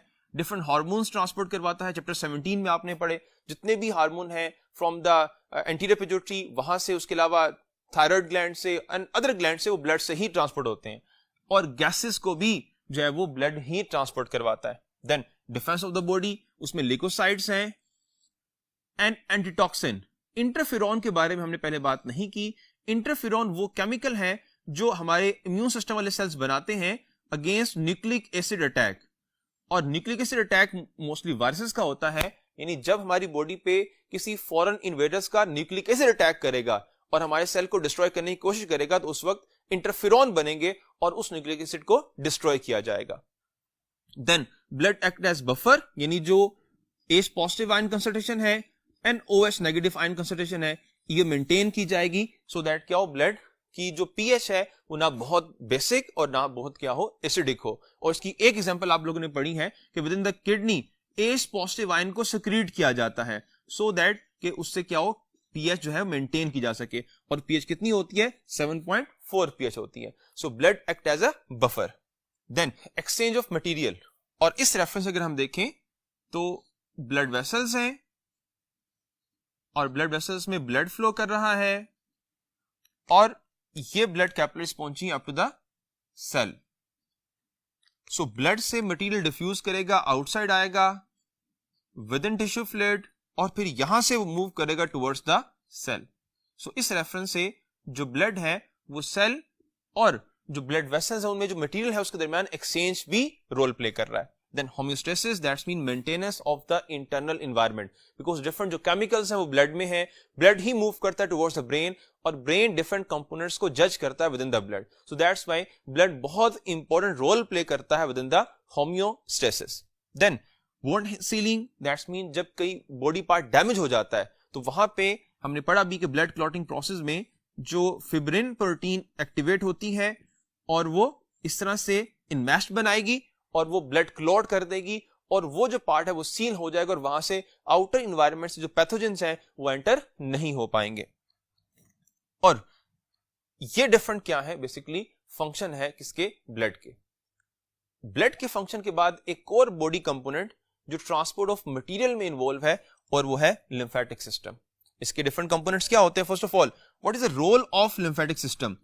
लिम्फेटिक सिस्टम इन्वॉल्व होता है रिटर्निंग ऑफ मटेरियल, यानी अभी हम बात कर रहे थे कि कैपिलरी से मटेरियल बाहर आता है और वहां से सेल में जाता है और कुछ मटेरियल वापस जो है वो आएगा विद इन टिश्यू फ्लूइड और फिर ब्लड में जाएगा, लेकिन सारे का सारा फ्लूइड वापस नहीं आता। सो लिम्फेटिक सिस्टम काम करता है इस पर्पस के लिए कि जो ब्लड वेसल से मटेरियल बाहर निकल रहा है उसको दोबारा ब्लड में ऐड किया जा सके। और उसको आप यूं भी इमेजिन कर सकते हैं कि अगर आप किसी बिल्डिंग को, घर को देखें तो जब वो कंस्ट्रक्शन वहां पे की जाती है तो वहां पे 2 डिफरेंट पाइप सिस्टम इंस्टॉल किया जाता है।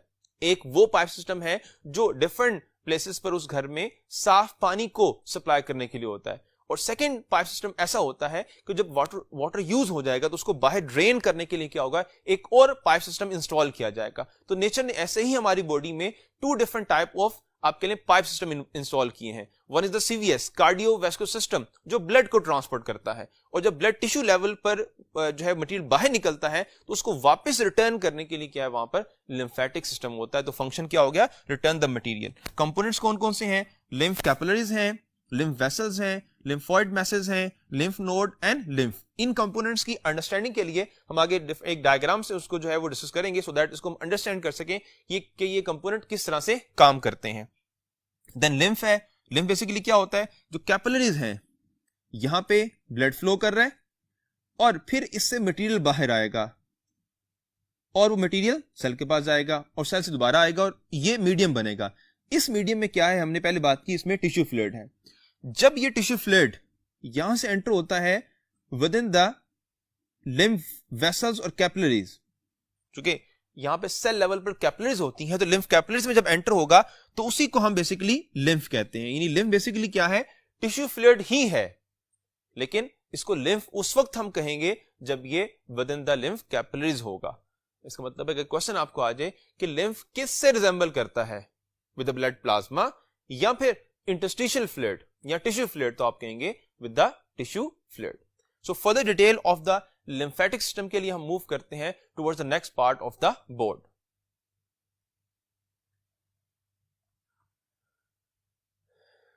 डियर स्टूडेंट्स, लिम्फेटिक सिस्टम को अंडरस्टैंड करने के लिए मैंने यहां पर एक डायग्राम बनाई है, जस्ट ये अंडरस्टैंडिंग के लिए है। ऑब्वियसली पूरी बॉडी में इस तरह एग्जिस्ट नहीं करता, बहुत कॉम्प्लेक्स है, बहुत ज्यादा नेटवर्क है, लेकिन अंडरस्टैंडिंग के लिए क्या है कि दिस इज द सीवीएस, इसमें हार्ट है, जब ये पंप करेगा ब्लड को तो ब्लड एंटर होगा एओर्टा में, एओर्टा से आर्ट्रियोल, आर्ट्रियोल डिवाइड होंगी तो फर्दर कैपिलरीज नेटवर्क बन जाएगा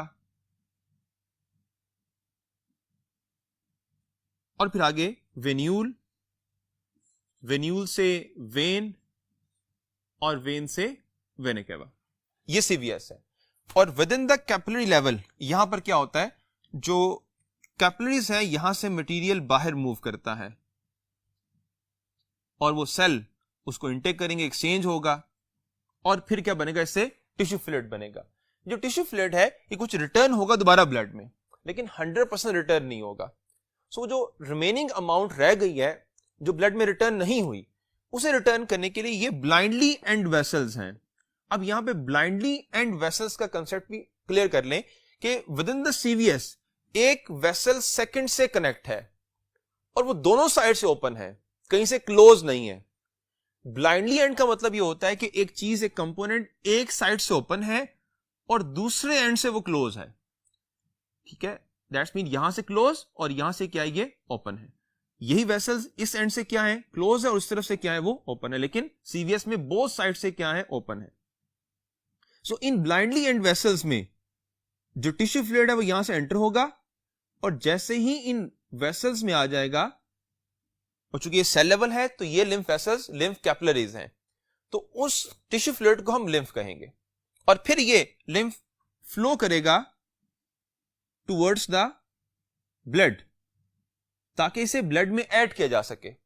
लेकिन नेचर ने इन लिम्फ के रास्ते में डिफरेंट चेक पॉइंट्स रखे हैं सो दैट जो लिम्फ ब्लड में ऐड हो तो ऐड होने से पहले वो कंप्लीटली फिल्टर हो चुका हो, इसलिए चेक पॉइंट्स हैं और इन चेक पॉइंट्स को हम लिम्फ नोड कहते हैं। अब पॉइंट है कि यहां पर जो लिम्फ एंटर हो रहा है उसके लिए फोर्स कहां से आ रही है। एक फैक्टर है कि आउटसाइड जो टिश्यू फ्लूइड होता है उसका प्रेशर ज्यादा होगा और इनसाइड लिम्फ वेसल प्रेशर क्या होगा, कम होगा, जिसकी वजह से क्या होगा, जो टिश्यू फ्लूइड है वो इन लिम्फ कैपिलरीज में एंटर हो सकेगा। दूसरा, जो लिम्फ कैपिलरीज के सेल्स हैं इनके दरमियान स्पेस ज्यादा है as compare to the lymph vessels large and as compare to capillaries. इसलिए क्या होगा, जो टिश्यू फ्लूइड है वो इन पोर्स के थ्रू क्या होगा, इनके इनसाइड एंटर हो जाएगा और जब ये इन लिम्फ कैपिलरीज में आ जाएगा इसका फ्लो कैसे जनरेट होगा टुवर्ड्स द ब्लड। तो बेसिकली जो मूवमेंट है स्केलेटल मसल्स की, जो मूवमेंट है, जो ब्रीथिंग मूवमेंट है, जो विसरल मूवमेंट है, वो मूवमेंट वो फ्लो जनरेट करती है within the lymphatic system, जिससे लिम्फ फ्लो करता है टुवर्ड्स द ब्लड। अब लिम्फ फ्लो कर रहा है और लिम्फ कहां पर आ गया, with in the lymph node. Lymph node पर क्या होते हैं, डिफरेंट लिम्फॉइड सेल्स होते हैं या आप लिम्फॉइड मैसेज आप कह लें, जिसमें लिम्फोसाइट सेल्स होंगे और वो इस लिम्फ में मौजूद डिफरेंट केमिकल्स को, डिफरेंट टॉक्सिक एजेंट्स को, डिफरेंट बैक्टीरियाज को डिस्ट्रॉय कर देंगे और फिर वही लिम्फ कैरी करेगा अवे फ्रॉम लिम्फ नोड और डिफरेंट लिम्फ वेसल्स मिलेंगी और एक लार्ज लिम्फ डक्ट बनेगी और वो लिम्फ डक्ट जो है लिम्फ को ऐड कर देगी कहां पे, विद इन द ब्लड।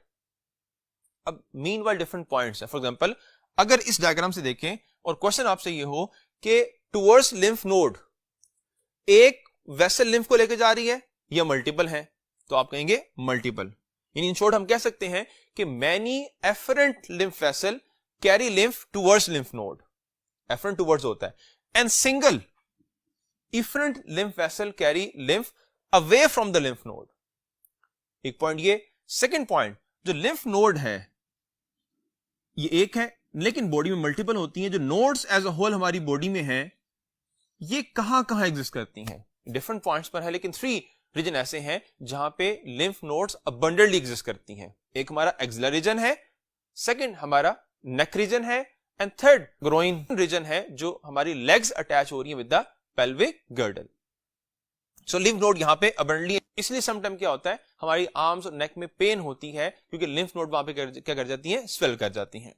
अब जो लार्ज लिम्फ डक्ट है ये कहां किस पॉइंट पर आके लिम्फ को जो है वो ब्लड में ऐड करेगी और कौन सी वेसल में करेंगे, बिकॉज सीवीएस में तो बहुत सारी वेसल्स हैं, डिफरेंट जो है वो वेन्स आ रही हैं जो कनेक्ट हो रही हैं with the superior and with the inferior vena केवा। सो पॉइंट इज दैट कि एक लार्ज लिम्फ डक्ट बनती है ये थोरैसिक रीजन में आके with in the chest cavity, जो लेफ्ट रीजन से यानी लेफ्ट आर्म और शोल्डर से जो ब्लड वापस लेकर आ रही है हम कहते हैं left subclavian vein.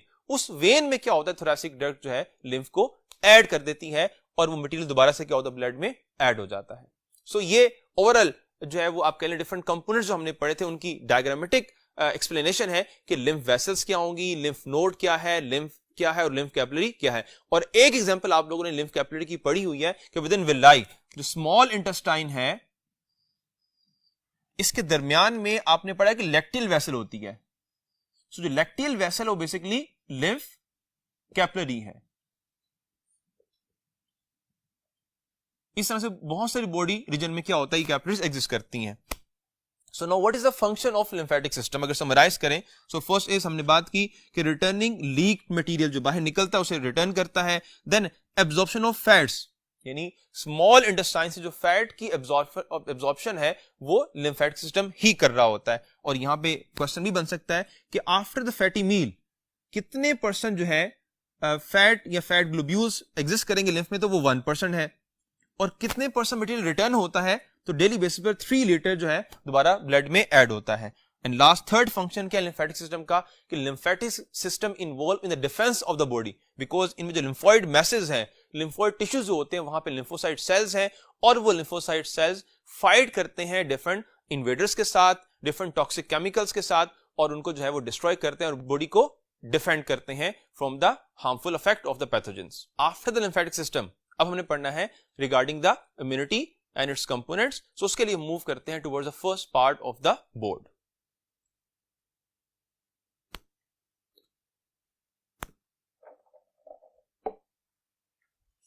Dear students, last point is the immunity. तो फर्स्ट ऑफ ऑल हम देखते हैं कि डेफिनेशन क्या है इम्यूनिटी की। It's a ability of the body, जिसमें क्या होगा, recognizes intrusion of any material, और फिर क्या होगा, mobilises cells and cell products so that वो रिमूव करें उस पार्टिकल को जो कि बाहर से आया है with a greater speed and with effectiveness, यानी बहुत जल्दी और उसका इफेक्ट भी हो, यानी बॉडी उससे बच भी जाए, उसके हार्मफुल इफेक्ट से बच जाए। सो जो आउटसाइड से एंटर हो रहा है, जो बात की गई है within the definition of the immunity, वो क्या है, एंटीजन है। इसको इम्यूनोजिन भी कहा जाता है। सो एंटीजन क्या है, हम कहते हैं कि antigen is any foreign substance which stimulates the formation of antibodies, जिसकी भी बात हमने within the definition B की है। सो एंटीजन बॉडी में एंटीबॉडीज की प्रोडक्शन को स्टिमुलेट करेगी। अब इटसेल्फ एंटीजन की केमिकल नेचर क्या होगी, इसको अंडरस्टैंड करने के लिए देखते हैं क्वेश्चन को। Chemically antigen are of blank nature, alpha protein, beta lipids, Charlie carbohydrates and delta variable. अब मैक्सिमम स्टूडेंट्स इस क्वेश्चन का आंसर करते हैं अल्फा प्रोटीन्स, चूंकि बुक में प्रोटीन्स का वर्ड यूज हुआ है, लेकिन इस क्वेश्चन में एक की वर्ड है, की पॉइंट है जो यहां मेंशन नहीं है, जो बुक में मेंशन है प्रोटीन के रिगार्डिंग, और वो है ऑफन का। सो अगर इस स्टेटमेंट में ऑफन का वर्ड ऐड कर दिया जाए तो फिर आंसर बनता है अल्फा प्रोटीन। लेकिन जो कि अब वो वर्ड नहीं है, एक जनरल बात की जा रही है, सो दैट्स मीन अब आंसर बनेगा डेल्टा वेरिएबल।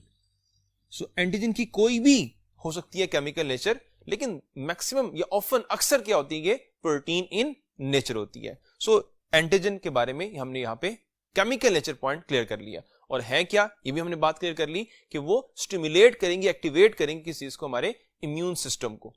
अब इम्यून सिस्टम किन चीजों पे कंसिस्ट करता है, कौन से कंपोनेंट्स हैं और ये कैसे अपना फंक्शन करेगा, इसे पढ़ने के लिए हम मूव करते हैं towards the next part of the board.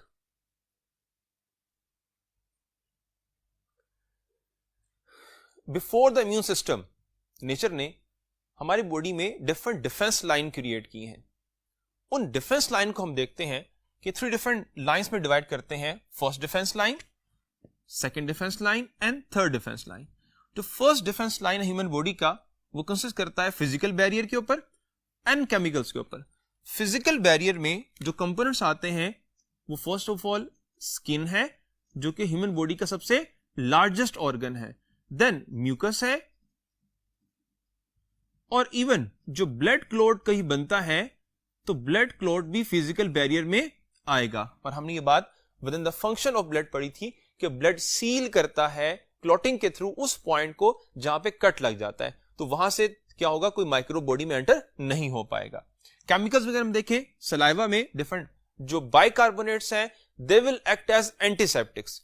और फिर उसके अलावा चैप्टर 15 में आपने पढ़ा जो सीबम स्किन में स्पीशियस ग्लैंड सीक्रेट करते हैं, उसका पर्पस भी डिफेंस ऑफ द बॉडी ही है कि स्किन के ऊपर जो डिफरेंट माइक्रो ऑर्गेनिजम्स हैं, सीबम के डिफरेंट केमिकल्स उनको डिस्ट्रॉय कर देते हैं। So this is the first defence line of the human body. इसका बेसिक फंक्शन ये है कि ये बॉडी में डिफरेंट केमिकल्स को एंटर या डिफरेंट पैरासाइट को एंटर ही ना होने दे। लेकिन अगर वो एंटर हो जाते हैं तो फिर वर्क करेगा हमारा सेकंड डिफेंस। सेकंड डिफेंस में हमारे आते हैं वाइट ब्लड सेल्स और डिफरेंट टाइप्स है, for example neutrophils, basophils and eosinophils. और प्लस इसमें मोनोसाइट्स भी इन्वॉल्व होंगे, लेकिन monocyte give rise to the macrophage. ये सेकंड डिफेंस लाइन है। और फर्स्ट और सेकंड डिफेंस लाइन, दोनों जो डिफेंस लाइन है इसको हम इनेट कहते हैं। दैट्स मीन ये बाय बर्थ है, बर्थ से पहले ही बॉडी में एग्जिस्ट कर रही थी, तो बर्थ के बाद भी ऑब्वियसली होंगी। लेकिन जो थर्ड डिफेंस लाइन है इसको हम अडेप्टिव इम्यूनिटी कहते हैं। और उसकी वजह यह है कि ये उस वक्त एक्टिवेट होगा जब बॉडी एक्सपोज होगी towards antigen. Before birth body antigen से एक्सपोज नहीं होती, बिकॉज जो फीटस है वो with in the mother body है और मदर बॉडी इन्वायरमेंट को फेस कर रही है, इसलिए इसे हम कहते हैं ये अडेप्टिव है। और यही बेसिकली क्या इम्यून सिस्टम है। सो अगर आपको कोई क्वेश्चन आ जाए कि इम्यून सिस्टम डिफेंस लाइन में कौन से में ऐड होगा, तो आप कहेंगे थर्ड डिफेंस लाइन में क्या आता है, इम्यून सिस्टम आता है। अब इम्यून सिस्टम के फर्दर कंपोनेंट्स कौन से हैं? Immune system consist of only one type of leucocyte, that is the lymphocyte. अब लिम्फोसाइट फर्दर आगे कैटेगरी में डिवाइड है B cells and T cells, यानी B lymphocyte and T lymphocyte. और इनको बी और टी क्यों कहा जाता है? बिकॉज जो बी सेल हैं ये डिस्कवर हुए थे बर्ड्स में एक स्पेसिफिक ऑर्गन में, that is called as the bursa of Fabricius. So इस रेफरेंस से इनको बी सेल्स कहा जाता है। ये बात याद रखें, बर्सा ऑफ फेब्रिशियस ह्यूमन बॉडी में नहीं है, ये बर्ड्स में है, तो नेम इसका डिस्कवरी बेस है। Within the human being हमने लेक्चर में ये बात पढ़ी है कि ये बोन मैरो में बनेगा, क्योंकि इसका जो स्टेम सेल है वो बोन मैरो से ही आ रहा है। और बी जो सेल है जब फेस करेगा किसी भी फॉरेन मटेरियल को, तो ये डिफरेंशिएट होगा to different type of cell में, प्लाज्मा क्लोन सेल में और बी मेमोरी सेल में। अब जो प्लाज्मा क्लोन सेल है दे विल प्रोड्यूस एंटीबॉडीज। और एंटीबॉडीज क्या होती हैं और क्या फंक्शन करती है अगर हम पढ़ेंगे।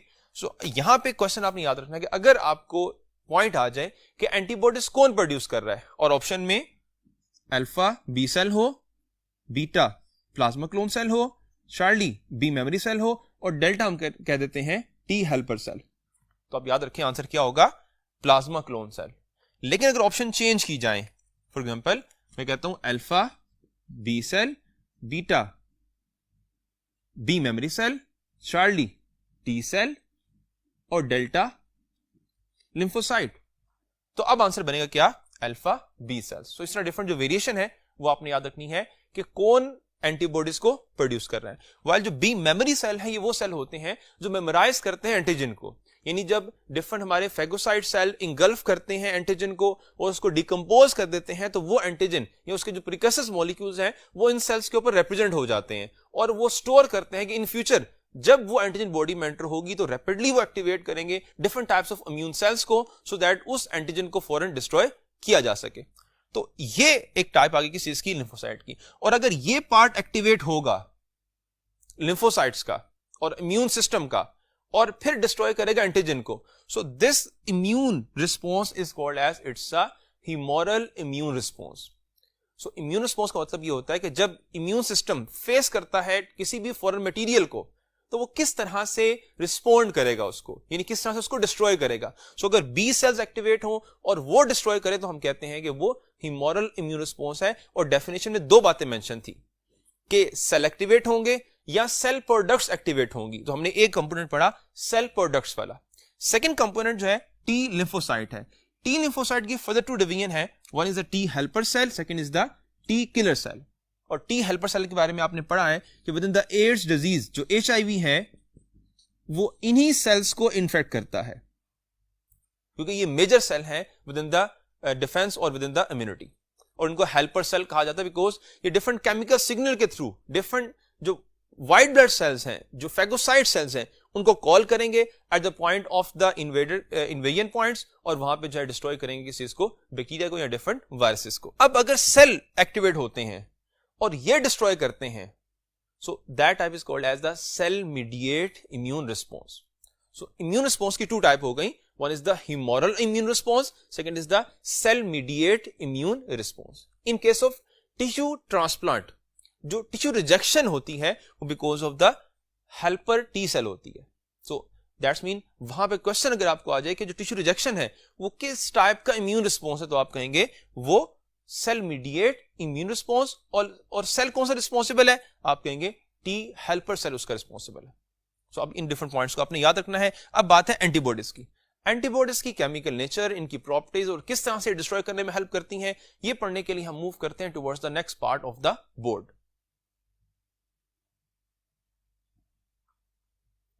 एंटीबॉडीज क्या है? प्रोटीन्स हैं। और प्रोटीन्स हमने पढ़ा था कि डिफरेंट कैटेगरी में हम क्लासिफाई करते हैं, fibrous protein and globular protein. So जो antibodies they belong to the category of globular protein. And within globular protein हमने बात पढ़ी है कि two different type of structure होते हैं, tertiary and the quaternary structure. And within the antibody molecule 4 polypeptide chains exist करती हैं। और इन चेन्स में क्या डिफरेंस है वो देखते हैं कि आपको नजर आ रहा है यहां पे कि 2 चेन्स ऐसी हैं जिनकी लेंथ ज्यादा है। जब लेंथ ज्यादा होगी तो ऑब्वियसली उसमें नंबर ऑफ अमीनो एसिड भी क्या होंगे, ज्यादा होंगे, और उसका वेट भी क्या होगा, ज्यादा होंगे। इसलिए हम कहते हैं कि इसमें क्या है, 2 हैवी चेन्स हैं।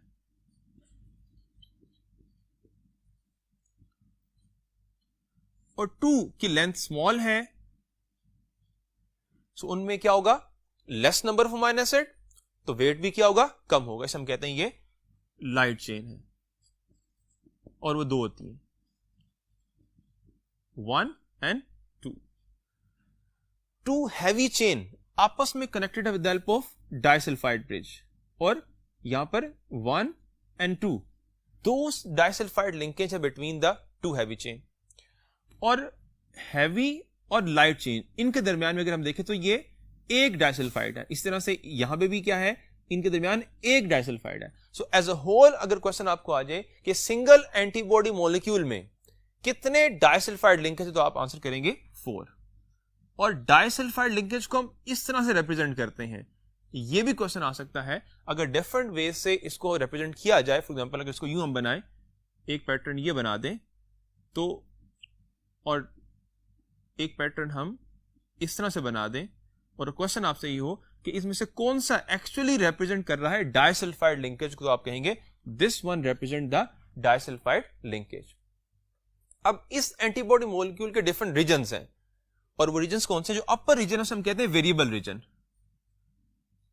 और वेरिएबल क्यों कहते हैं? इसलिए कहते हैं बिकॉज इस रीजन में जो नंबर ऑफ अमीनो एसिड है और जो सीक्वेंस ऑफ अमीनो एसिड है वो डिफरेंट एंटीबॉडीज में डिफरेंट है।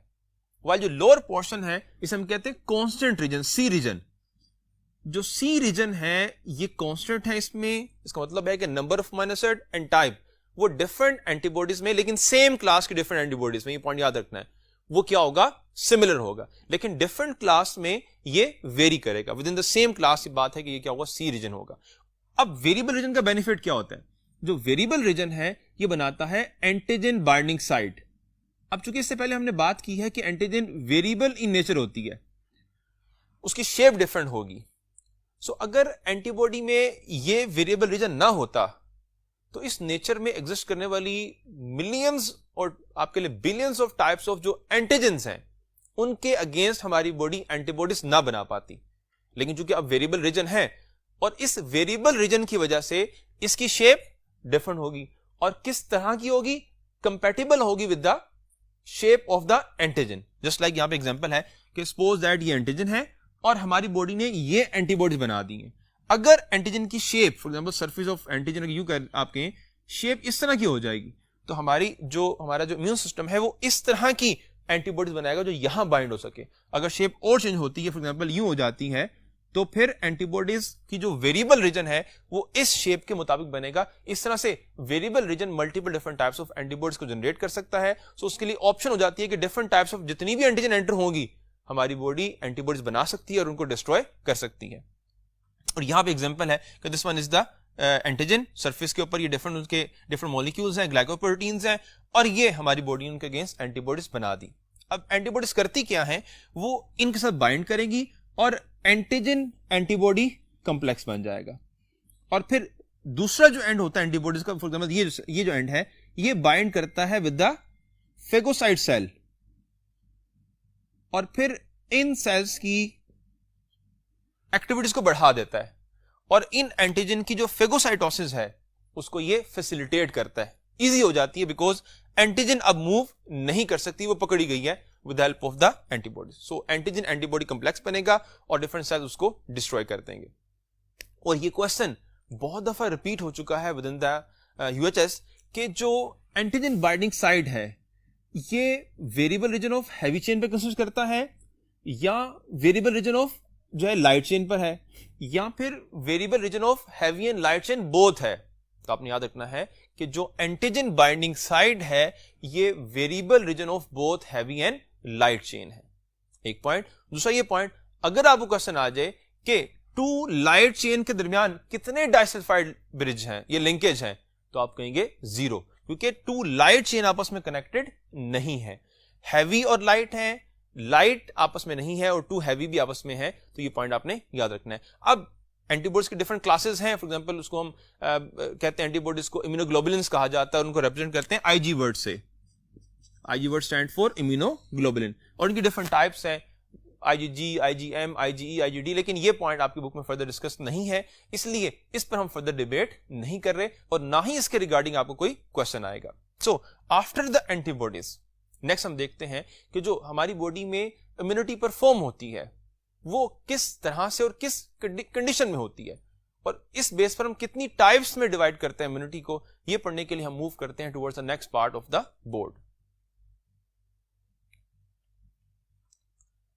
सो dear students, types of immunity. अब यहां पे आप बहुत कंफ्यूज होते हैं, तो मैंने आपके लिए थोड़ा सा इसको इजी बनाया है सो दैट आप अंडरस्टैंड कर सकें कि इम्यूनिटी की टाइप्स किस बेस पर हैं। अब यहां पे आपने कंफ्यूज नहीं होना with the immune response. Immune response का मतलब ये होता है कि जब एंटीजन बॉडी में एंटर होगी और उस वक्त इम्यून सिस्टम किस तरह से उसे किल करेगा, that is the immune response. या फिर सेल मीडिएट होगा या फिर क्या होगा, ह्यूमोरल इम्यून रिस्पॉन्स होगा। लेकिन इम्यूनिटी जो कि एबिलिटी ऑफ द बॉडी है वो किस तरह जनरेट होगी बॉडी में, उसके लिए टाइप्स हैं। फॉर एग्जांपल टाइप्स में फर्स्ट पॉइंट आप याद रखें कि इन्वायरमेंट से क्या ऐड होगा in both type of immunity, यानी एक्टिव इम्यूनिटी में और पैसिव इम्यूनिटी में। एंटीजन इन्वायरमेंट से ही आ रही है। बॉडी में different types of antigen exist करती हैं, लेकिन वो बॉडी की सेल्फ एंटीजन होती हैं। हम बात करें आउटसाइड से जो केमिकल्स ऐड हो रहे हैं या पैरासाइट ऐड हो रहे हैं उनकी बात करें। सो एंटीजन का सोर्स इन्वायरमेंट ही है। अब इम्यूनिटी की टाइप्स इस बेस पर डिस्क्राइब हैं, ये बहुत इंपॉर्टेंट पॉइंट है, इम्यूनिटी की टाइप्स इस बेस पर डिस्क्राइब हैं कि एंटीबॉडी का सोर्स क्या है। अगर एंटीबॉडी बॉडी खुद बनाएगी तो आप कहेंगे एक्टिव इम्यूनिटी है। अब कोई भी क्वेश्चन आ जाए, आपने स्टेटमेंट में ये की पॉइंट देखना है कि एंटीबॉडी का सोर्स क्या गिवन है, ठीक है। अगर बॉडी हो तो आप कहेंगे एक्टिव इम्यूनिटी है, और अगर एंटीबॉडी का सोर्स इन्वायरमेंट हो, कोई भी उसके लिए वर्ड यूज किया जा सकता है, लेकिन इन्वायरमेंट से अगर ऐड हो रही है तो आप कहेंगे वो क्या है, वो पैसिव इम्यूनिटी है। सो आई थिंक सो आपको ये बात क्लियर होगी कि एक्टिव और पैसिव इम्यूनिटी में डिफरेंस क्या है। अब हम ये देखते हैं कि जो एक्टिव इम्यूनिटी है इसकी फर्दर टाइप्स किस बेस पर है। इसकी टाइप्स इस बेस पर हैं कि जो इन्वायरमेंट से एंटीजन एंटर हो रही है,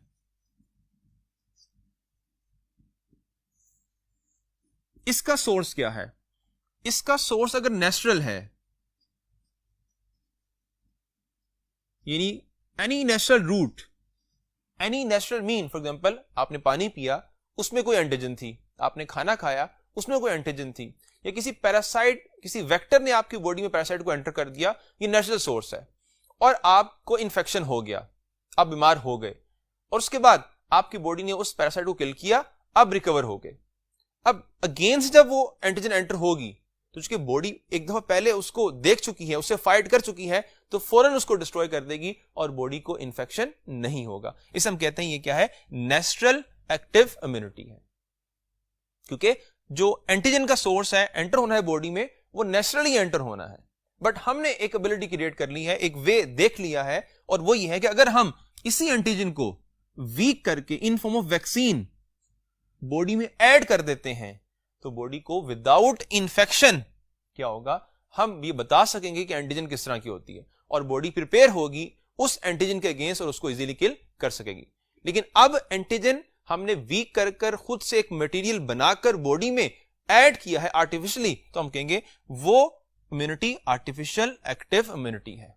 लेकिन ये पॉइंट आप अगेन से कॉल करें कि अगर नेचुरली एंटर हो रही है तब भी, ये जब हम ऐड करें तब भी, दोनों केस में एंटीबॉडीज बॉडी खुद ही बना रही है, इन्वायरमेंट से एंटीबॉडीज नहीं आ रही। ये बात क्लियर हो गई होगी आपको। अब हम बात करते हैं पैसिव इम्यूनिटी की टाइप्स की। पैसिव इम्यूनिटी में ये बात तो क्लियर हो गई कि एंटीजन इन्वायरमेंट से आएगी और एंटीबॉडी भी इन्वायरमेंट से आएगी। अब पॉइंट ये है कि एंटीबॉडी जो इन्वायरमेंट से आ रही है, ये खुद ब खुद आ रही है या हम ऐड कर रहे हैं। अगर उसका सोर्स नेचुरल है तो हम कहते हैं कि वो इम्यूनिटी नेचुरल पैसिव इम्यूनिटी है। और अगर हम एंटीबॉडीज को खुद बना के in form of antivenom serum, antisera, antitetanus injection, और in case of hepatitis and rabies different antisera को बॉडी में ऐड कर रहे हैं, तो ये जो एंट्रेंस है ये आर्टिफिशियल है, तो हम कहेंगे ये क्या है, ये आर्टिफिशियल पैसिव इम्यूनिटी है। और नेचुरल पैसिव की एग्जांपल क्या है, जो क्लोस्ट्रम मदर मिल्क जो होता है वो रिच ऑफ एंटीबॉडीज है, and before birth through placenta foetus को एंटीबॉडीज मिल रही होती हैं।